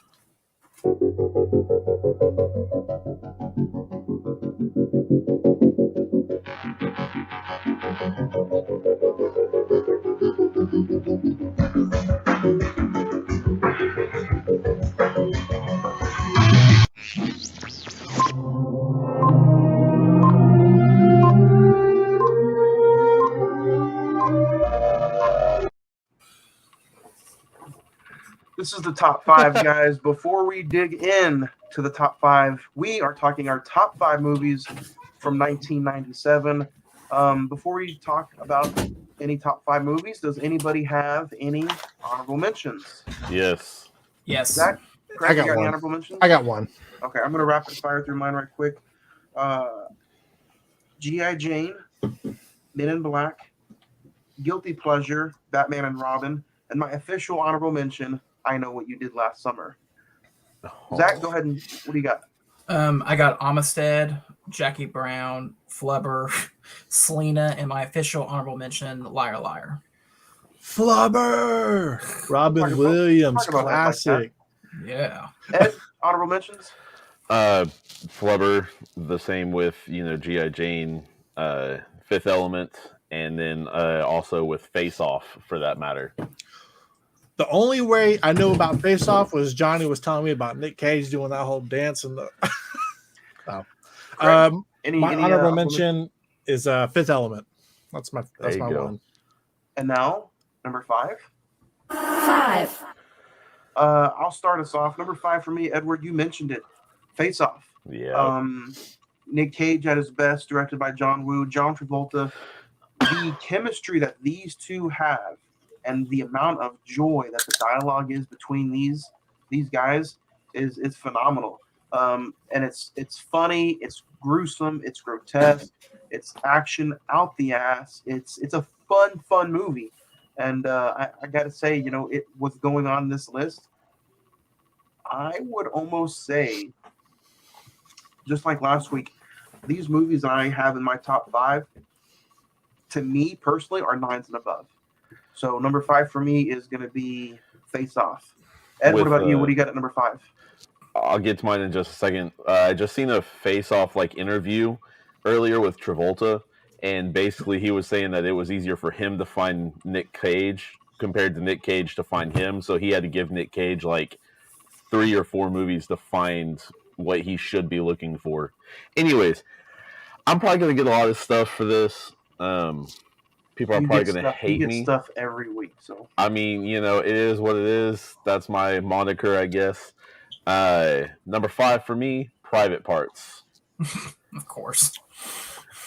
It's dude. Okay, so I mean, the subject matter. Okay, I get the subject matter is questionable. Very true, but I do love the biography of it, basically, if you will, kind of the way the film is, for that matter. Not necessarily just the subject, but the way the film is. You know, is kind of what allures me to it, for that matter. And I mean, you know, as a kid, I shouldn't have been watching it at all, but yeah, Well, it's probably. I mean, you probably have been watching as a kid, Ed. Private Parts number 5 for you, Ed. Craig, what do you have at number 5? Number 5 for me is going to be the Disney Channel. No, I'm just kidding. I completely forgot about Disney Channel original movies, which the only one in '97 was Under Wraps. I don't know. But my number 5 is Men in Black. Will Smith, just one of the movies that really, really stuck out when I was growing up. You know, I would have been 5 at the time when this was coming out, and so just one of the movies that really stuck out to me, and I really was able to enjoy as a kid. So, Zach, number 5 for you. Number 5 is going to be Good Will Hunting. You can watch it on HBO Max right now, starring Matt Damon, Ben Affleck, Robin Williams, Stellan Skarsgård, Casey Affleck. I mean, truly, this is one of those films that, you know, if you don't really appreciate the story, you can appreciate the acting. I mean, Damon and Affleck won for best screenplay, and Robin Williams won for best supporting actor. And that scene where they're just on the park bench, and Robin Williams' character is just telling him, like, you don't know anything about life, and you just clearly have no idea what you're doing. It's such a phenomenal scene, really well acted. I highly recommend it, and just for the acting alone, it's just worth the watch. So, Good Will Hunting is number 5 for me. Number 4. 4. Number 4 for me. I can't put this movie over enough. Chasing Amy, directed and written by Kevin Smith, starring Ben Affleck, Joey, Lauren Adams. This movie to me is Kevin Smith's masterpiece. The dialogue written, the placement of Jay and Silent Bob, and then just the all-time story, the love story of a guy falling in love with a girl. And, you know, through it, the name of the movie, Chasing Amy, and the hour and 53 just fly by. And, I think it's a shame that Joey Lauren Adams didn't win an Oscar for this movie. And I can name off 2 or 3 scenes that she is just bawling her eyes out and explaining to Ben Affleck why or when they should be allowed together and why she should not be, you know, in that relationship with Ben Affleck. And if you guys haven't seen it, I highly recommend it. To me, it's Kevin Smith's masterpiece. It's the best movie he's ever done. And, the dude can write some dialogue. So if you don't believe that, go check it out. Chasing Amy is my number 4. Ed, what do you have at number 4? Number 4, probably going to get a lot of eyebrows raised. Shown this when I was a kid. Well, I'm sorry, I wasn't shown this. I snuck into my dad's collection and watched this while he was gone one day. Boogie Nights. Johnny showed me that. He locked me in a room and no. Man, to me, it kind of is apple pie or American Pie-esque for that matter. You know, just not saying 100% like exact kind of thing, but it's just hilarity from start to finish in my eyes. And yeah, it's a crazy movie. If you've never seen it, personally, I'd recommend it. But there's you a lot love of that people ending scene, don't you? See, I don't even know the ending scene. And you love that ending scene, don't you? There's a lot of things about that movie I loved. Okay, look, man. But you really loved the ending scene. Doesn't that movie have Mark Wahlberg and Ed? What's your number 4? That's what I thought. Uh-huh. Who's next? No, go ahead, Craig. You're next. My number 4 is going to be Good Will Hunting. Fantastic cast. Like you said, Zach, the cast kind of, even if the dialogue and everything isn't for you, or the story itself isn't for you, the cast is excellent, and they deliver. So that's my number 4. Zach, number 4 for you. Number 4, I'm gonna get some flack. I have a tie because it's essentially the same damn movie. Volcano and Dante's Peak literally came out 2 months apart from each other. They're both disaster films, one with Tommy Lee Jones and the other one with Pierce Brosnan. And both dealing with volcanoes. So I don't know really what else you could say about it. I know, Ed, I think you enjoy Dante's Peak a little bit more than Volcano.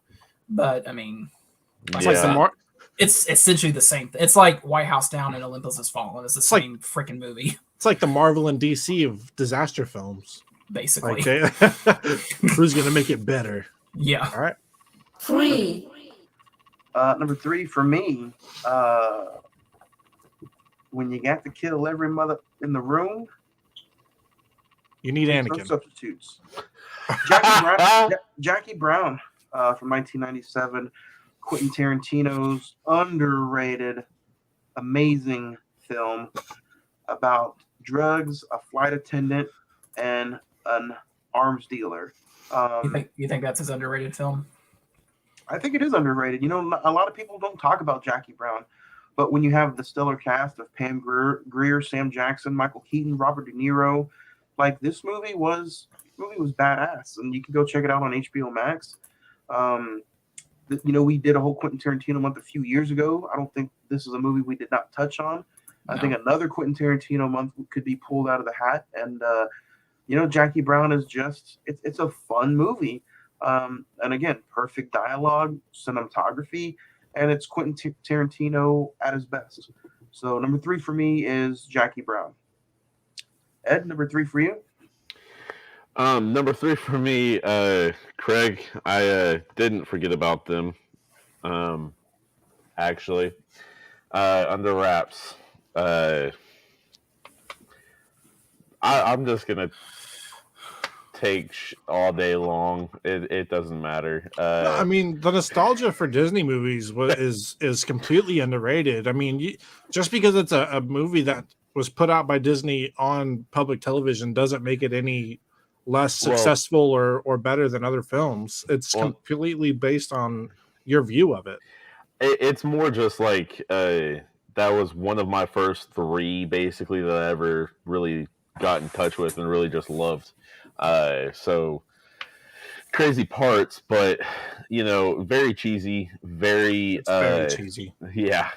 Very child movie. I mean, very Disney, it takes something that you would think would be extremely scary and it puts it on television, and as a kid you're not scared of the mummy. You're actually drawn to it. Yeah, you're kind of wanting to be his friend there for a minute and all that stuff. You want him to get the girl, So yeah, if you can find it, I mean, honestly, it's worth a show to your kids. But yeah, Under Wraps is a sentimental thing. So Under Wraps, my number 3. All right. My number 3 is a war drama film called Life is Beautiful. A gentle Jewish Italian waiter, Guido Orifice, Orifice, I don't know, meets Dora, a pretty school teacher, and wins her over with his charm and humor. Eventually, they marry and have a son, Giosu. I probably butchered that, but their happiness is abruptly halted, however, when Guido and Giosu are separated from Dora and taken to a concentration camp. It is a movie that my parents found because my dad is very much a war / Western kind of guy, and so this is a movie that we stumbled upon. We had a VHS of it and we watched it a lot, and I didn't even think about it until we were looking through some of these 1997 films and I saw it. It's rated 8.6 on IMDb and 81% on Rotten Tomatoes. 93% of Google users like it. Won a couple of Oscars for foreign language film and best actor. Yeah. That's cool. From what I can remember, it's a very good film. It has some lines that immediately come to my head. that I just remember saying as a kid to my brothers and sister. So if you can find it, I'm not sure where it's streaming. It looks like it's on Prime Video. It's on Paramount Plus. And Paramount Plus. So I might go back and rewatch it. But from what I can remember from this film, I know it was very, very good, entertaining, and historical. So I would highly recommend this movie if you can go back and watch it and find it. Nice. So that's my number 3. Zach? My number 3, I'm not going to spend too much time on it because, like all these films, it turns 25 years old, and we're talking about it in December. Titanic. I mean, there's going to be a lot to talk about, but I'll save it for then. Number 2. Number 2 for me is going to be a Keanu Reeves, Al Pacino classic, The Devil's Advocate. When you can talk about the demon seed of the devil living on Earth, and he corrupts one of the biggest high-end New York City attorneys that's living in the city, and turns him quickly into a advocate. And, Al Pacino is then the advocate for what you perceive to be, the up-and-coming devil. But that's not what the film's about, and it turns into a quick 360 on you. I highly recommend it. It is a little lengthy. It's a little girth. It's 2 hours and 30 minutes, but you got Charlize Theron, and some other great actors in there. Craig T. Nelson's in there, but I highly recommend it. It's on Tubi if you guys want to watch it for free. It's a movie that's just so diverse, and I feel like it's got high ratings all across the board, but I feel like somebody's going to either love it or just hate it. And I think it could be a great conversation one day, especially with it turning 25 this year. So number 2 for me is The Devil's Advocate. Ed, number 2 for you? Number 2 for me, going back to the start of this trilogy, this man was too bad for everybody, man. He had the mojo, Austin Powers, International Man of Mystery. Mike Myers at his best, I think, personally.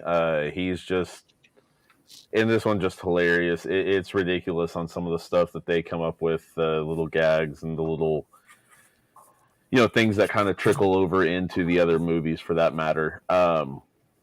But yeah, man, I'd love to see another reprisal, but it doesn't need to happen. It's all good either way. So yeah, Austin Powers, International Man of Mystery. Yeah. Craig, number 2 for you? My number 2 is going to be Jim Carrey's Liar Liar. We did an episode on it, over a year ago now, it seems. Jim Carrey was a staple in the 90s, the late 90s at that. And it's just an overall good film. So that's my number 2. Zach, number 2 for you? Number 2 is probably going to get put on the crap list, but it was just one of those childhood favorites of mine. Mouse Hunt with Nathan Lane and Lee Evans. Christopher Walken's in it. 2 Stubblebum inheritors are determined to rid their antique house of a mouse who's equally determined to stay where he is. It's very slapstick humory with kind of like Three Stooges or even Charlie Chaplin a little bit. But it just, to me, it's just one of those personal childhood favorites. So number 2 is Mouse Hunt. 1. Number 1 for me, Titanic. We'll talk about it in December. 25 years old. It's one of the first movies that I watched and just enjoyed it being what it was as a 7-year-old. So we'll dig into it in a few months. Number 1, Titanic. Ed, number 1 for you?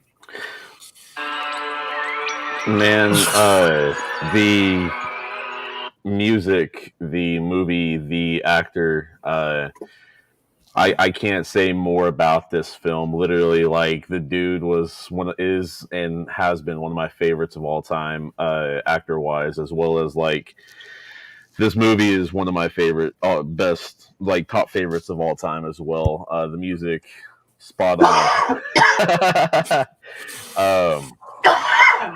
Men in Black, bro. Like it is simple as that. Men in Black. I'm not calling Ghostbusters. I'm calling Men in Black. So yeah. Ed, are you going to go see it in the theater this Sunday at Warren?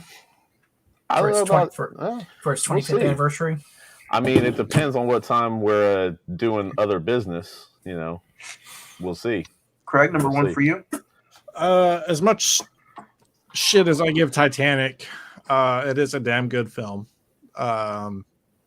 That's why he's going. No, it's a master. It is a masterpiece through and through. I just give Johnny shit all the time for it. The music, the acting, the actors, Leonardo DiCaprio, for as young as he was in this film, absolutely nails it. And it's a film that throughout the remainder of time is going to be known as long as we have a reminder of history. This film is going to be amongst the top 10 of all time. So that's my number one from 1997. Zach, finish us off. Number one, I won't spend too much time on because we just wrapped up our bonus series. Number one is The Lost World Jurassic Park. Like I said in our episode, it's not as bad as everyone makes it out to be. I think it's a fine sequel, especially compared to what we got done with Dominion. It's a way better sequel than Dominion. It's just, I think it's a fun B action movie, and that's really all you need if you're going to do a sequel to the classic Jurassic Park. So I thought it was dinosaurs. Well, you said it was a B movie. It is. Well, I mean, like, compared to the original, it's a B movie. No, a bee, like a bumblebee. Oh yeah, there you go. Bumblebee. At least it doesn't have locusts in it. So. A bee. So yeah, guys. Email us your top 5 movies of 1997. I didn't mention it last week, but I am mentioning it this week. Next week, Edward, you brought up big old Will Smith. We are talking our top 5 Will Smith movies next week for our 200th episode live from Rodeo Cinema. We talk Independence Day on Independence Day. So go ahead and check it out. Send us in your top 5 Will Smith movies, along with your top 5 movies from 1997. Speaking of 1997, today we are talking about Spawn. IMDb currently gives it a 5.2, while at Rotten Tomatoes is at 17%. The Metascore is at 34%, while the Google users have it at 78%. With a budget of $40 million, it grossed a little over $88 million at the box office, turning 25 years old around August 1st, 1997 was its birthday. An elite mercenary is killed but comes back from hell as the soldier of the devil, hence Spawn. There's echo in the background. Starring Michael J. White, John Leguizamo, Martin Sheen, Teresa Randall, D.B. Sweeney, and Zach, we're going to talk about the director, Mark Dubois. Yeah, I mean, Mark A. Dubois, whatever you want to say. Honestly, man, I mean, this is kind of pretty much the movie that put him on the list, and then after that, he did a lot of Garfield straight to DVD stuff. He did. Garfield. I guess he's doing a Marmaduke movie later this year. I didn't know that was a thing. And then, yeah, I mean, that Spawn is basically his claim to fame. He did Halloween Town High, actually. Which I guess is a sequel to Halloween Town High? No way. It's the third movie. Wow. Yeah. Spawn and Halloween Town. Never would have. Right. So let's keep it short and sweet, Edward. First time watch compared to what was it like revisiting it for this episode? Don't remember my first time watch. No, it was a kid. No, it was as a kid for that matter. And I liked it. So this time, got to experience it as an adult in the first time in like 5-6 years. And yeah, we'll see how it goes. Zach, this was your first time watch. What did you think? Few short, sweet words right after the watch. Johnny, remind people where they can send hate mail. Just in case they need to remember. If you guys hate Zach's opinion of this movie or just think he needs to be, thrown under a Psychologically bus, thrown. under a bus, you can send hate mail at cinemen921@gmail.com, or go ahead and just visit any of these social media Lovely. marks. But I want to hear your exact thoughts, Zach. Don't hold anything back. I thought it was awful. I'm gonna be honest. First time watch, I thought this was like one of the worst things I've ever seen. Dude, how can you hate John Leguizamo like Greg, we're that? gonna go ahead and first time watch for you as well. What'd you think? I just want to remind everybody that You can still send hate mail to Zach. these opinions are of my own, and I know that some people dearly love this movie. Sorry, Kara. I know. I agree I with felt Zach. so bad. My mom was not. She didn't hold this movie back because of the content. She held it back because it was dog shit. Yeah. So there's my few words. Like Kara said, the soundtrack, the toys, the posters, the way Spawn looked, the graphic novels. To me, this was a movie when I first watched it, I was like just completely in love with it. Rewatching it for this episode, I still appreciate the aura of Spawn and how that character is and looks. It wasn't unwatchable to me by all means, but some of the CGI was a little rough to get through. But again, it's 25 years old. Right. So let's dig into it. Spawn. Again, if you guys want to send us in your star rating, some of you already have. The opening credits, I think, is a pretty fun view. You get the overtone of what the message and what the film is about. And you know what? They don't have opening credits anymore, really. So seeing the music and seeing the little Nicky-like hell background, I thought was a fun opening and a fun way to introduce the film. Having the dialogue of what the story's about, because I'm sure a lot of people didn't know what it was about. Right. But yeah, definitely the 90s music, the dialogue, and that lead intro was one of the better. We don't get that anymore. Right. And the film is narrated by Cagliostro, who is played by Nicole Williamson. Cagliostro. There you go. And I mean, it's short and sweet. The movie's only an hour and 38 minutes if you watch the director's cut, an hour and 29 minutes if you don't watch the director's cut. You get introduced to the clown, talking to Martin Sheen's character.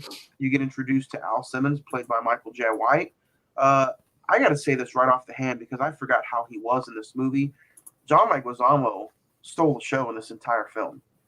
What he was doing physically in the clown costume, what he was doing, every single line was a joke. I think John Leguizamo is highly underrated, and this movie kind of proves it. I mean, in some of his works, it's kind of like it needed to stay in the background, but definitely some of this showcases him in definitely better lights. And I mean, it is very, cringy. It truly is. What do you mean it was cringy? Like John Leguizamo? The way his character was, I don't think the how people perpetuated him, but how he made you feel was cringy. Mm-hmm. Oh yeah, because I mean, it was a little bit kind of like, okay, I know, and with like Zach mentioned, the eating the waxworms on the pizza was, that's going to lengths right there, man. So hats off to him. But damn, and we haven't talked a lot of John Leguizamo here on the episode. The latest thing he did was he was in Encanto. He was, I believe, also in a few scenes of John Wick. Yes. But the year before Spawn, he was in Romeo and Juliet. Kara just got done talking about Romeo and Juliet. So he's a very diverse actor, and he can definitely dig in to a lot of different roles. But I think he was just phenomenal in this movie. And, I think one of the main things I really loved about Spawn was the clown. Always have loved him. You tired there, Ed? Yeah, a little bit. I getting into this movie as a first time watch, I had no idea the extent he was going to be in this, and it was really like Spawn was A, he was B. I didn't know he had that big of a role in this movie. To a degree, yeah, because I mean, essentially, he's kind of jealous of Spawn for that matter. He wants that role, like he even says in the movie. Why not me? I want it. Oh wait, we don't tolerate that talk here. Hold on, I'm sorry. Kind of thing. But little things like that just made the character. It made it deeper for that matter, because there's other stuff going on in his head, not just one-liners and perversion. There's a lot of other stuff going back in the back of his mind. Zach, did you know that the makeup artist that put the Violator together is the same guy who put the T-Rex together in Jurassic Park? Oh. Must have needed a paycheck or something. I'll just say about that. I will agree that if John Leguizamo wasn't in this, I don't think I could have finished it. I'm gonna be honest, because I will say he brings a little more sugar. charisma. Yeah, he brings charisma to the movie. I'll say that. For a lot of people that like Spawn, don't get me wrong, I'm not going to sit here and dog it and say that it was the worst movie ever, or even say that it's bad. One of the main things that I had a problem with on this recent watch was the guy playing Spawn himself, Michael J. White. He's a stuntman for most of his career, and he does a lot of B like Hollywood films. Yeah. But I'm like, if I can't believe Spawn, if I can't believe or feel for the main character, I had a little different time watching it this past time. He was very monotone in his approach. His delivery was the same in almost everything that he did. Whereas definitely, go ahead. Sorry, I was going to say whereas John Leguizamo is very charismatic, like Zach said, Michael J. White was the opposite. He was very monotone, very same delivery on everything. Oh, I'm angry, same delivery. Oh, I'm upset, same delivery. Yeah. And it just kind of got to the point to where, when he was outside of the Spawn costume, it's like, what are we doing here? Yeah. I mean, he definitely is a martial artist / like what Juan said, the stuntman in a lot of different films. I feel like he does do better in a lot more of his fighting films recent, for that matter. Well, I mean, like if you go into one of the Never Back Downs, you go into Bone and Blood or Blood and Bone, you go into stuff like that. But when you go into those movies, that's the delivery you need is like pure badass, like line in, line out. To where this is more like a graphic novel superhero movie, and it feels like he's hiding behind the makeup and the costume, and he's just not delivering. It's not two separate characters that are equal. It's him in the Spawn costume is way up here, and him not in the Spawn costume is down here. Which, I gotta say, the graveyard scene where they introduce the actual Spawn costume and him digging up the grave, I thought that was a great scene. It was really fun, and even 25 years later, seeing Spawn. I mean, it's even on the cover of the poster, the Blu-ray. Seeing him in that getup, like from head to toe, completely just in full costume, like that whole thing could have been CGI'd, and it would have looked horrible. But it's all prosthetics. It's all makeup, and the entire Spawn outfit. He looked phenomenal in it.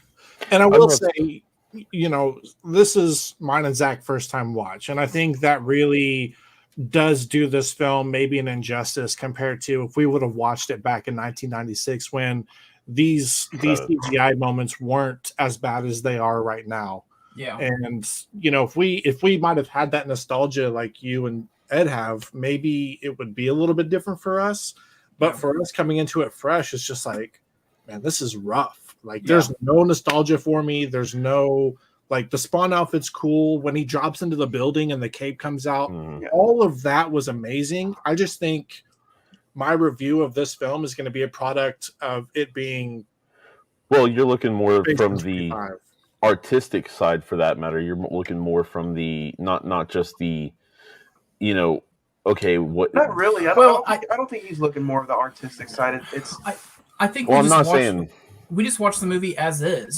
This is a product of 1997, and clearly you and Ed, you and Johnny grew up with this movie, and I don't know if you guys adore it, but I mean, I know you guys definitely like it at least. It's all right. I mean, I don't adore it. I definitely will. I can almost look at this as like I'll put up with the movie. No, what I'm meaning though, not necessarily art as in like, oh, it's Denzel. No, not what I'm meaning. What I'm meaning is, the acting and all that. To where as a kid, you're not looking for that. You're like, dude, the costume. Oh my, exactly what Craig said. Like the costume's awesome. Oh, look how he's flying with the cape, man, and he blends in with the wall. That's awesome too. You know, kind of thing. Like, whereas now when we're older, we're digging more into the dialogue. We're digging into more of how it's delivered. Yeah. How the chemistry between all of them. And I felt like, was it Martin Sheen? Oh my God. I feel like he was very, very same delivery on everything that he did as well. He was just like, you don't quit us. I'm the boss.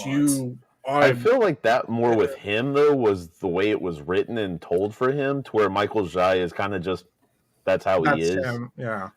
I kind of feel like those two are kind of a bit different because Martin Sheen does have some good work out there. But even though they're giving it the delivery is kind of the same, even though it's like on the different spectrum of the acting skill, like that's just Michael J. White, whereas Martin Sheen was probably trolled to deliver it this way. It still meets in the same criteria spot of like it's the same delivery for the two, and it just kind of gets old and bland. Or, you know what? I don't want to throw this kind of shade on somebody like Martin Sheen, but maybe he looked at this as more of a. It's a paycheck. It's a paycheck. Yeah. It's a popcorn film. It's not Apocalypse Now. I don't have to go out and put in my best foot effort. It's an action film. I'm the bad guy, and I don't want to say stuff like that because I've never been in those shoes. But I can definitely tell watching it this second time, or this is like the fourth or fifth time around watching it in full. Like I really do feel that way. Well, and in his defense, comic book movies aren't viewed then as they are now. Even Blade wasn't viewed the same way, even though it was, kind of produced by Marvel. It was still produced as here's a comic book movie. Let's just put it out there. Let's get it done. Whereas now it's like we have to have the best CGI. We have to have the best actors. We have to have this, this, and that. It was just kind of like, hey, we have this movie that's a comic book. Let's bring it to life. Well, it was kind of done, I don't think it was till either X-Men or Spider-Man that really kind of brought that, I think it was X-Men. It was the first X-Men. It kind of got the whole thing going. Yeah, because I mean, they've seen Blade. You guys bring that up though, and you kind of forget the 90s was full of Batman movies, and not just no. You know what I mean? Yeah, but those were more prop though. I mean, there were a lot of props and stuff like that. They were more on the it was more campy. It was more the campiness of it. But you watch your mouth. No, but I'm just saying how it is, man. But on the flip side, Batman had TV shows. Batman had kids' cartoon shows. Batman was its own thing, whereas it wasn't viewed as a comic book anymore. It was its own thing. Yeah. I do think Spawn had its own TV show. If I'm not mistaken. It had an HBO. It had an HBO show that came out the same year that got highly critically acclaimed, and I think a lot of people. My coworker, you remember Latana, who was with us on the Twilight episode? She grew up watching that, and so when she saw the movie, she's like, it's not as good, but I can see what they were doing. But she appreciates both sides of it. You go back to 1997, HBO was not nearly as accessible as it is now. No. Like you had to have a certain cable package with a certain premium. Yeah. Exactly. And that was even before The Sopranos, actually. I know you had to like the It's a Wonderful Life reference, right? That one hurt me. So I will say the next year, actually, there's a 2.5-hour animation action adventure of Spawn 2 that still has Michael Jai White as Spawn in it. This is a voiceover, but I mean, yeah. What would you guys think of the virus storyline? Heat 16. The H16 virus, and it ended up being something that was plugged into Jason Wynn's heart, and if he dies, the virus is released and it kills everybody. Which the basic storyline is real simple.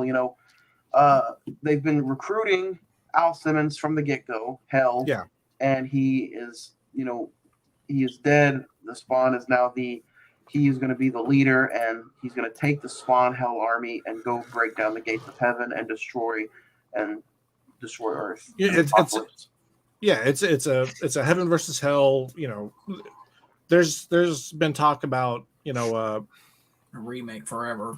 No, I'm thinking a holy war. You know, there's been talks about that for years. Like everybody believes not everybody, but many believe there's a holy war between heaven and hell, and everybody kind of gets drafted to either side.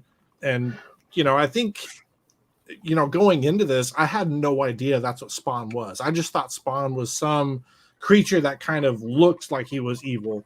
I didn't know he was pretty much built from hell to be the leader of the Hell Army, and everything kind of took me a little bit by surprise in this film, watching it the first time. If I'm honest, yeah.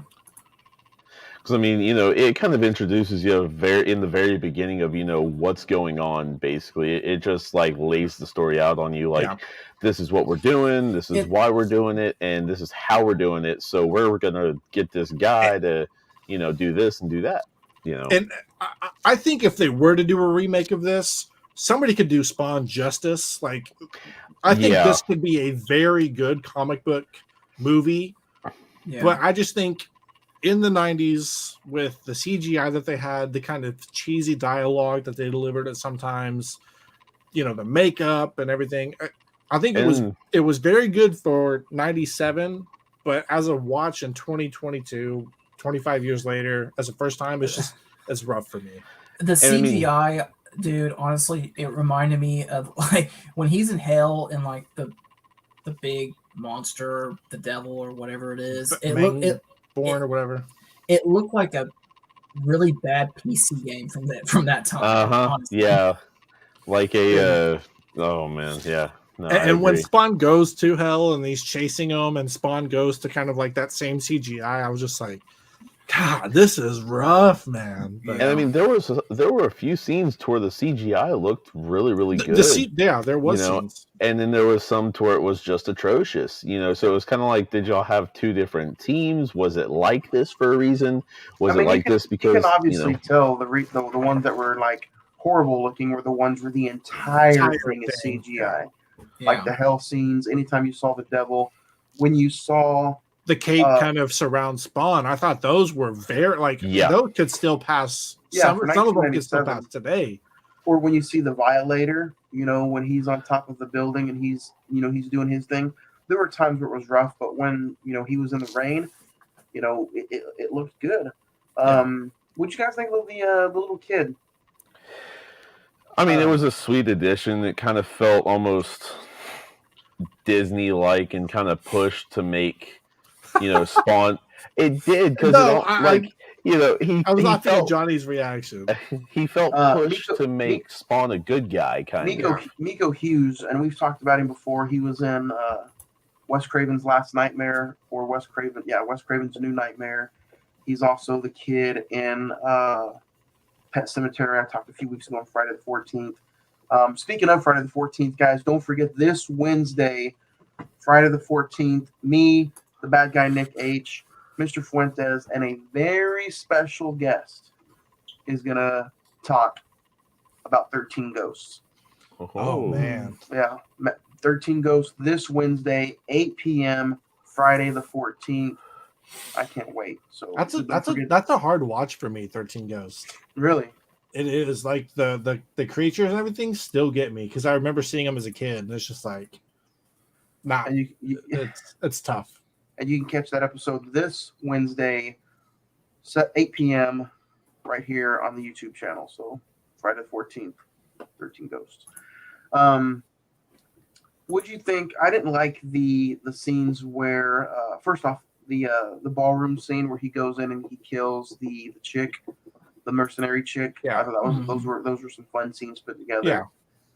Yeah. When he drops down into the ballroom, that cave's going out. I was like that kind of made the movie worthwhile to watch because I was like, that is a badass scene.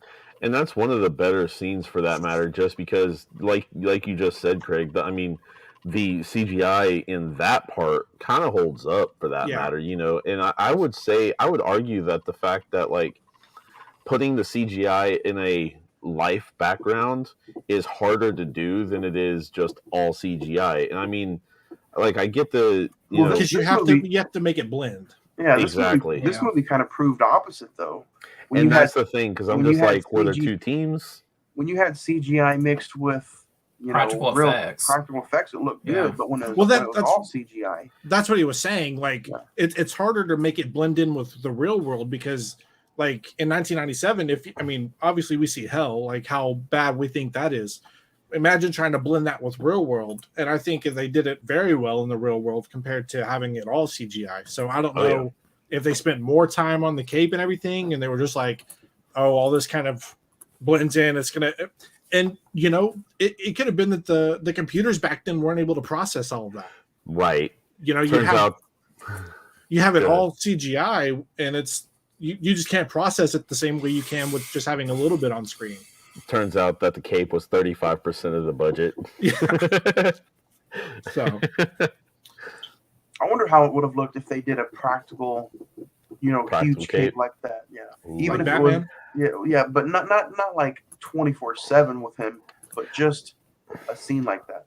I mean, honestly, part of me wants to say that it would be kind of a hard thing to do just because of the way the cape has to maneuver, but at the same time, because it should get ripped and all that, but at the same time, his cape's all ripped up anyways. Well, I'm not even talking about like it doesn't have to be as big as it was when he jumped down from the top of the ceiling. I'm like they have it on the cover, and they didn't even use that length. I agree. Yeah, that wasn't even a practical cape. Yeah. Yeah. The main thing for this movie that gets me is just it's a product of its time. The costumes on the regular people, the CGI where he blows up the plane at the very beginning, John Leguizamo being the clown, as good as it was for, I guess, the movie in '97, it's very rough in 2022. There's no nostalgia for me. There are some very good scenes in this movie. Just not the cape.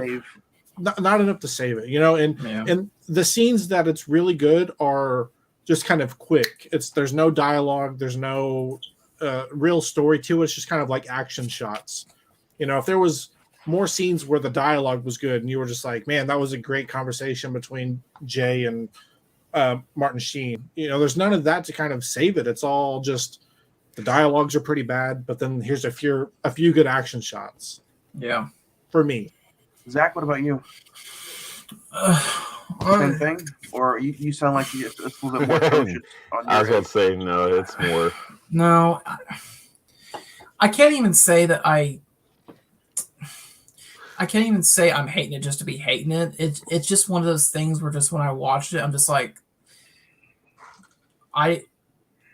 it baffles me, and that's probably not even the right word, but it confuses me that this was a thing back in the 90s. I mean, the first thing I have is like 90s cheese, action, and the music. The score is so, like Kara said, it's a product of its time. It was during the time when soundtracks were a big thing. And so, they would have a single, maybe two, that would drive the promotion or whatever to make people go see the movie. But I just, if they came out today and said that there was a remake in the process, in the works, I'd be like, I'm not interested. I actually would be interested. I'll disagree with you there. I think who would they get to play him? I mean, you could do a lot of people right now. I mean, don't get me wrong. One of the hot ones right off the bat would be Michael B. Jordan for that matter. I don't think Michael B. would. I'd see it if it was Michael B. Jordan. I don't think he would fit the Spawn well. I mean, don't get me wrong, his acting chops, and I mean, I'm taking more off of what he did with Black Panther for that matter. Yeah. And I mean, don't get me wrong, he has the affinity for a fighting, with that and with Creed for that matter as well. So, and then he also has the acting chops in almost everything he's done. And Johnny, I know you didn't like Without Remorse, but he can pull off like the rogue military guy really, really well. I mean, if anything, that's the best part of that film. Give me Denzel. If you don't want that, Mahershala Ali for that matter, you could go there. He's doing Blade.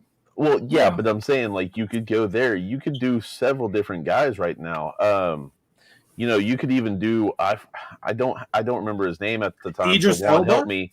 Yeah, Idris Elba. I think he would be a good Spawn. The guy from Nope. Daniel Kaluuya. Yes, you could do him for that matter. Yeah. There's a ton of good actors. Idris Elba would have been the perfect choice. Idris Elba as Spawn in a remake, I think would be a damn good film. And I mean, him and Michael Jai White are kind of similar, probably height and almost. I wouldn't say build, but I don't think decent they have size. the same build. Yeah. Well, no, I'm just saying for the height and the kind of almost intimidating factor of the character, that size. But I mean, you could CGI that. Yeah. It could be a bunch of different things, bunch of different guys. I do think Spawn as a character. I think if they were to remake it, it would be as long as it would be the prime time. It would be a good film if they were to remake it. Well, I mean, and now it would be a prime time with all the characters and comics, and And the writer Todd McFarlane. I'm surprised that they haven't lifted anything up off the ground yet. But I mean, there's talk that Jason Blum is interested in doing it, kind of like maybe do like an action horror film. What this is, I think this is the initial way of doing it. Kind of bring it back to basics and do kind of go back to the graphic novel being just a straight up horror movie. Yeah, it should have been rated R. Yeah, and this is PG-13. Yeah. Or I mean, I didn't like the ending where it was taking place in, Teresa, or not Teresa. Well, her real name is Teresa, but I didn't like where it took place in front of Wanda's, eating area. I do like how the clown was throughout the movie, just grotesque and perverted, and like I think he would have done awesome if it was rated R. I mean, there's some weird small version. It's like a weird version of Pennywise a little bit. Yeah, I mean, there's some small stuff to pin on and kind of like, nitpick on it. But I agree with you guys. If this is a first time watch for anybody, it's on Netflix. You can let us know what you think about it. Spawn, like I said, it's a nostalgia act from 1997. Yeah. So. Yeah, I think the ending fight was kind of weird just because the clown could kind of shapeshift. You see that a little bit earlier, but he shapeshifts and he's like taking over Wanda and he's like, "Oh, kill me. And then it was just, I don't know. I felt like Spawn was going to be larger than life the way everybody talked about it. And I would agree with that. I felt like it was very, compared to movies we have today, it was very mellow. It didn't feel like a superhero. It was very bland. Like, I don't really know what they were going for. Was it just like a straight up, he's a demon, or is he a superhero? Yeah. I think it all falls on the guy playing Spawn. And I'll even say with some of the costume, it reminded me of, or I don't know if reminded, but it kind of made me think of Deadpool in a way. With kind of the wisecracks. Well, because he's a burnt victim. Well, no, Deadpool's not really a burn victim; he's a cancer victim. But different stuff like that. I mean, honestly, with the skin, they both look like a nutsack. Wow, topographical map. Yeah, I think that's just the biggest thing for me. I thought it was going to be larger than life. It was very bland, very mellow. The character for Spawn didn't do it for me. I thought Michael J. White was going to be much better in this than he was. He's always, anytime I always go back and watch it, he's always been like the worst part about this movie for me. And there's a reason you're a stuntman. Yeah. You know what I mean? Yeah. And I'll admit, there was a part of me that was like, he was playing Spawn. I was like, okay, maybe this isn't as bad as what I think was going to be. And I think that's the reason. I mean, this movie, the director, the writer, they gave him the opportunity. The movie was there, the budget was there, and I feel like he dropped the ball. Yeah, this movie could have catapulted him into that Will Smith status. And but here's the thing: I don't think he's not that guy. You're not that guy, pal. You're not that guy. He's not. And I don't think it's his fault for being casted as that role when he took the job. He did take it, Yeah. but that falls on the casting director getting somebody who when you're getting somebody, you should be looking for more things than just, oh, he's big, he's tall, he knows, he's martial arts. Yeah. There should be, how do you deliver the lines? The way you deliver the lines. Can you do all the acting and physical stuff that we want you to do? He was also probably a lot cheaper than everybody else too. Yeah. Well, and you have to have charisma. You have to bring charisma to this character where it's just like, I want to root for him to succeed, and that just doesn't happen every time he's on screen. It was like, okay, you're in. Well, and I get you can't really deliver facial features with the way his face and makeup was, but the lines did no justice for him. No, absolutely not. Talk about some favorite scenes before we get out of here, guys. It's been a little of a girthy episode, but we appreciate it and we loved the interview with Kara. And going back, we knew that these Pardon the Pandemic series would be just a little bit longer. So thank you for everybody who's downloaded and listened and checking us out on YouTube page. Hey. Favorite scenes, Ed. We'll start with you. What's your favorite scene? Honestly, where he drops down. I mean, that's kind of the main. That's the main choice right there for that matter in my eyes. I like Michael Jai White's fighting styles, how he knows what to do in his physicality when he is in action scenes. But I mean, he definitely isn't the lead guy. He's the guy that's behind the lead guy that's going to kick the other guy's ass for that matter.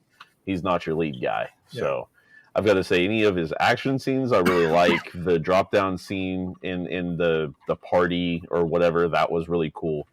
But and I will probably agree with what you said earlier, the graveyard scene. So I'm going to keep it short and sweet. Anything that John Leguizamo was in, the clown, he stole the show. He is the movie.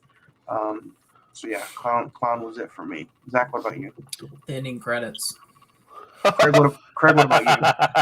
I'm not going to be near as short as Zach. I did like the drop down in the ballroom. I did like whenever the cape went around the bike and it kind of made the whole like Batmobile kind of bike. In anything where the cape kind of took over and did something for him. I thought the chains were great, where it was kind of able, like, the suit is a part of you. You can control it, kind of thing.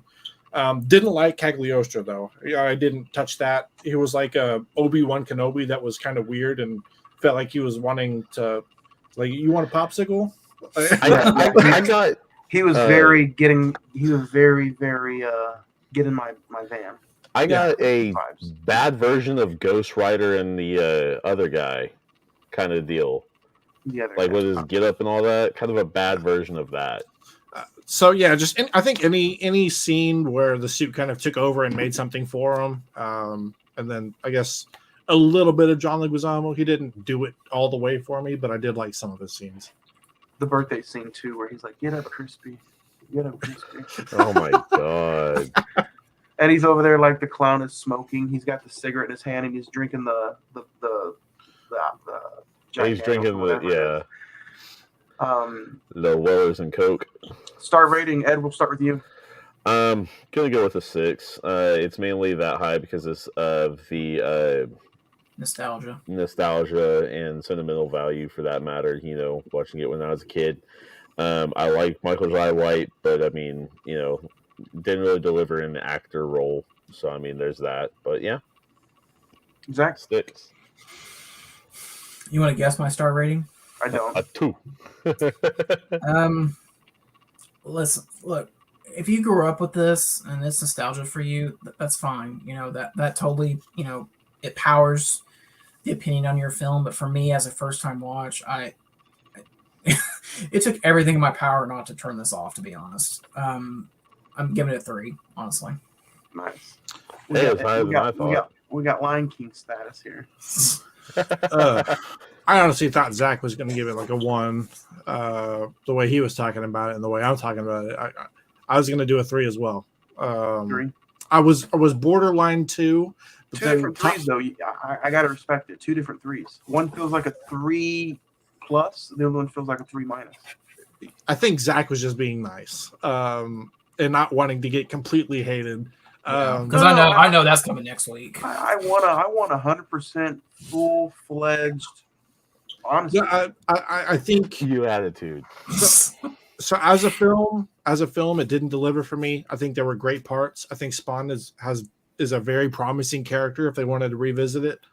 I think there were promising parts in the movie. I don't necessarily think anybody as an actor overachieved in this film, and it's kind of bottom tier for me. So, I think just because of the '90s feel and growing up and seeing this at an early age, you know, then I'm not even going to use the nostalgia feel because I want to, but I feel like that's a cop out.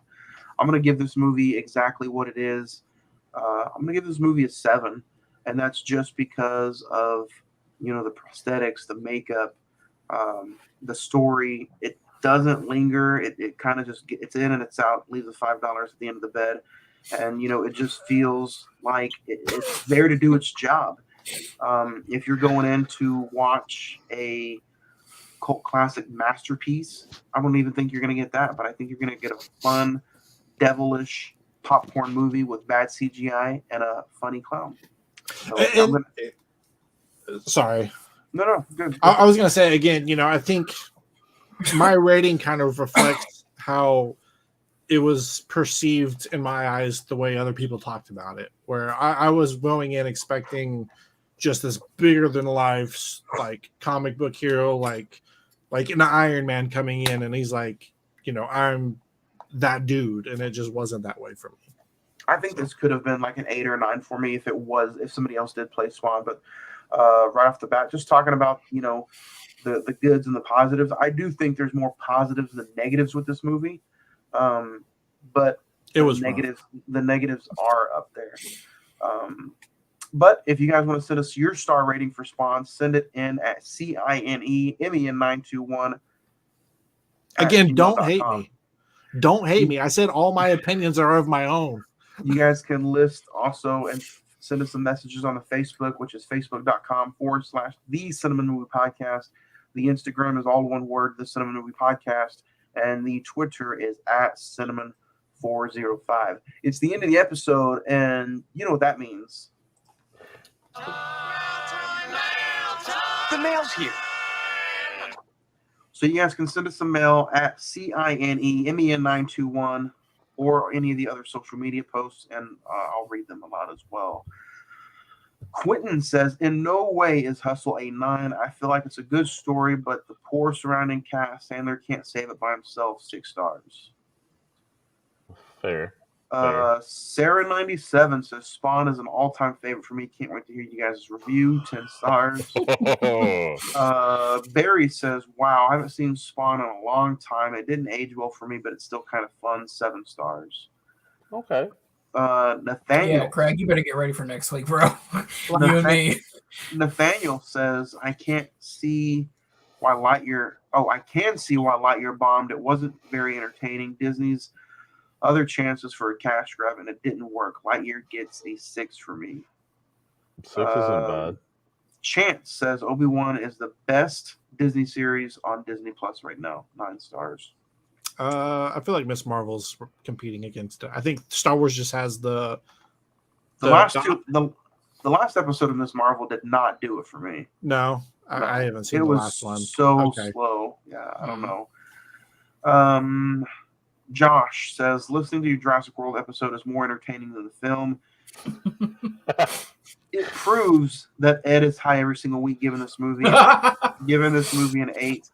I'd give it a 5 at best, but it is still better than Jurassic Park 3. Ed, did you really give it an 8? Yeah. Zach, come on. Do you really have to question that? No, I said he gave it the same as the Google No Country. subscribers. Oh, so that would be a 7.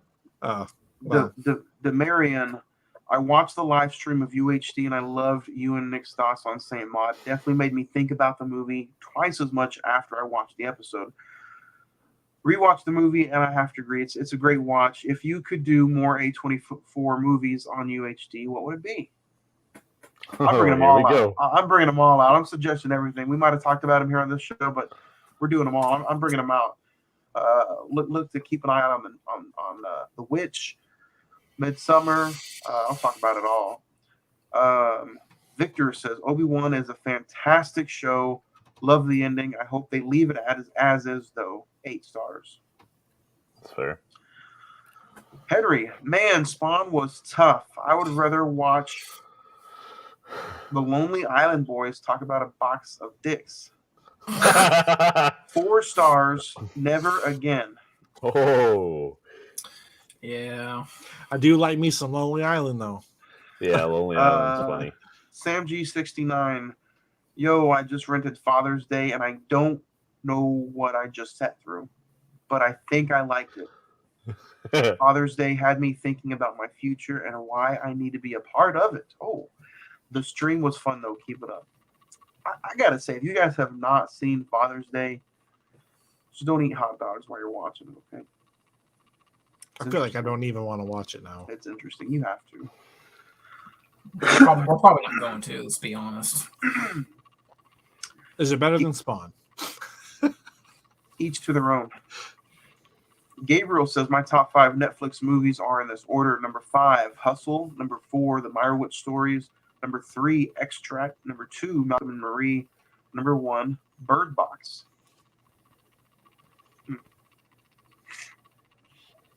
Oh, this is funny. I can't wait to get to that one. Omar says Hustle was really good. A surprise of the year. 9 stars. I just want to see who laughs during this email. Edgar says, I don't know if anyone has ever seen it or whether it's even worth mentioning on Friday the 14th or the Cine-Men Movie Podcast, but I would love to hear somebody's review about this movie. Can I please get somebody to talk about Antichrist? Oh, man. So what's up, boys? What's up? That's a Thursday podcast for you and Ed.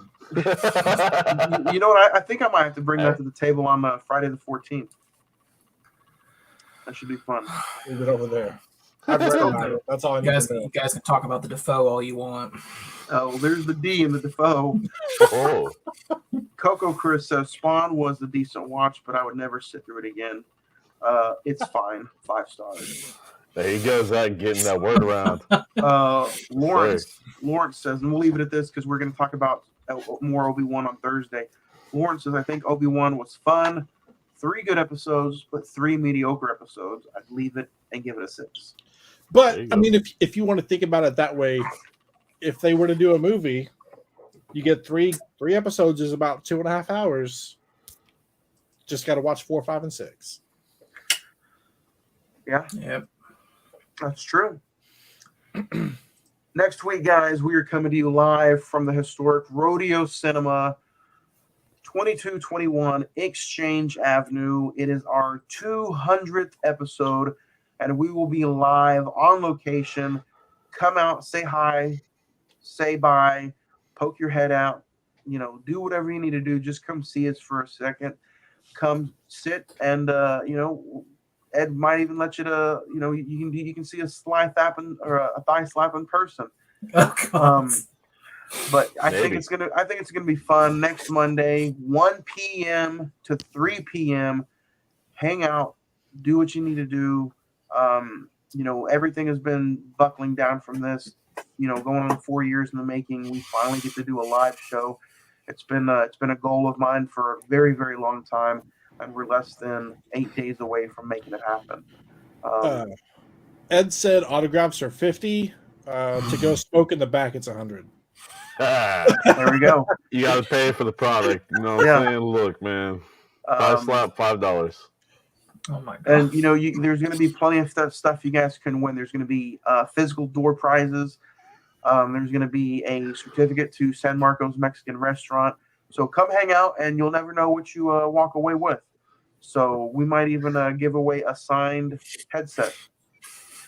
Or a recording of, the first commercial. Don't do that. First commercial. So it's gonna be pretty fun.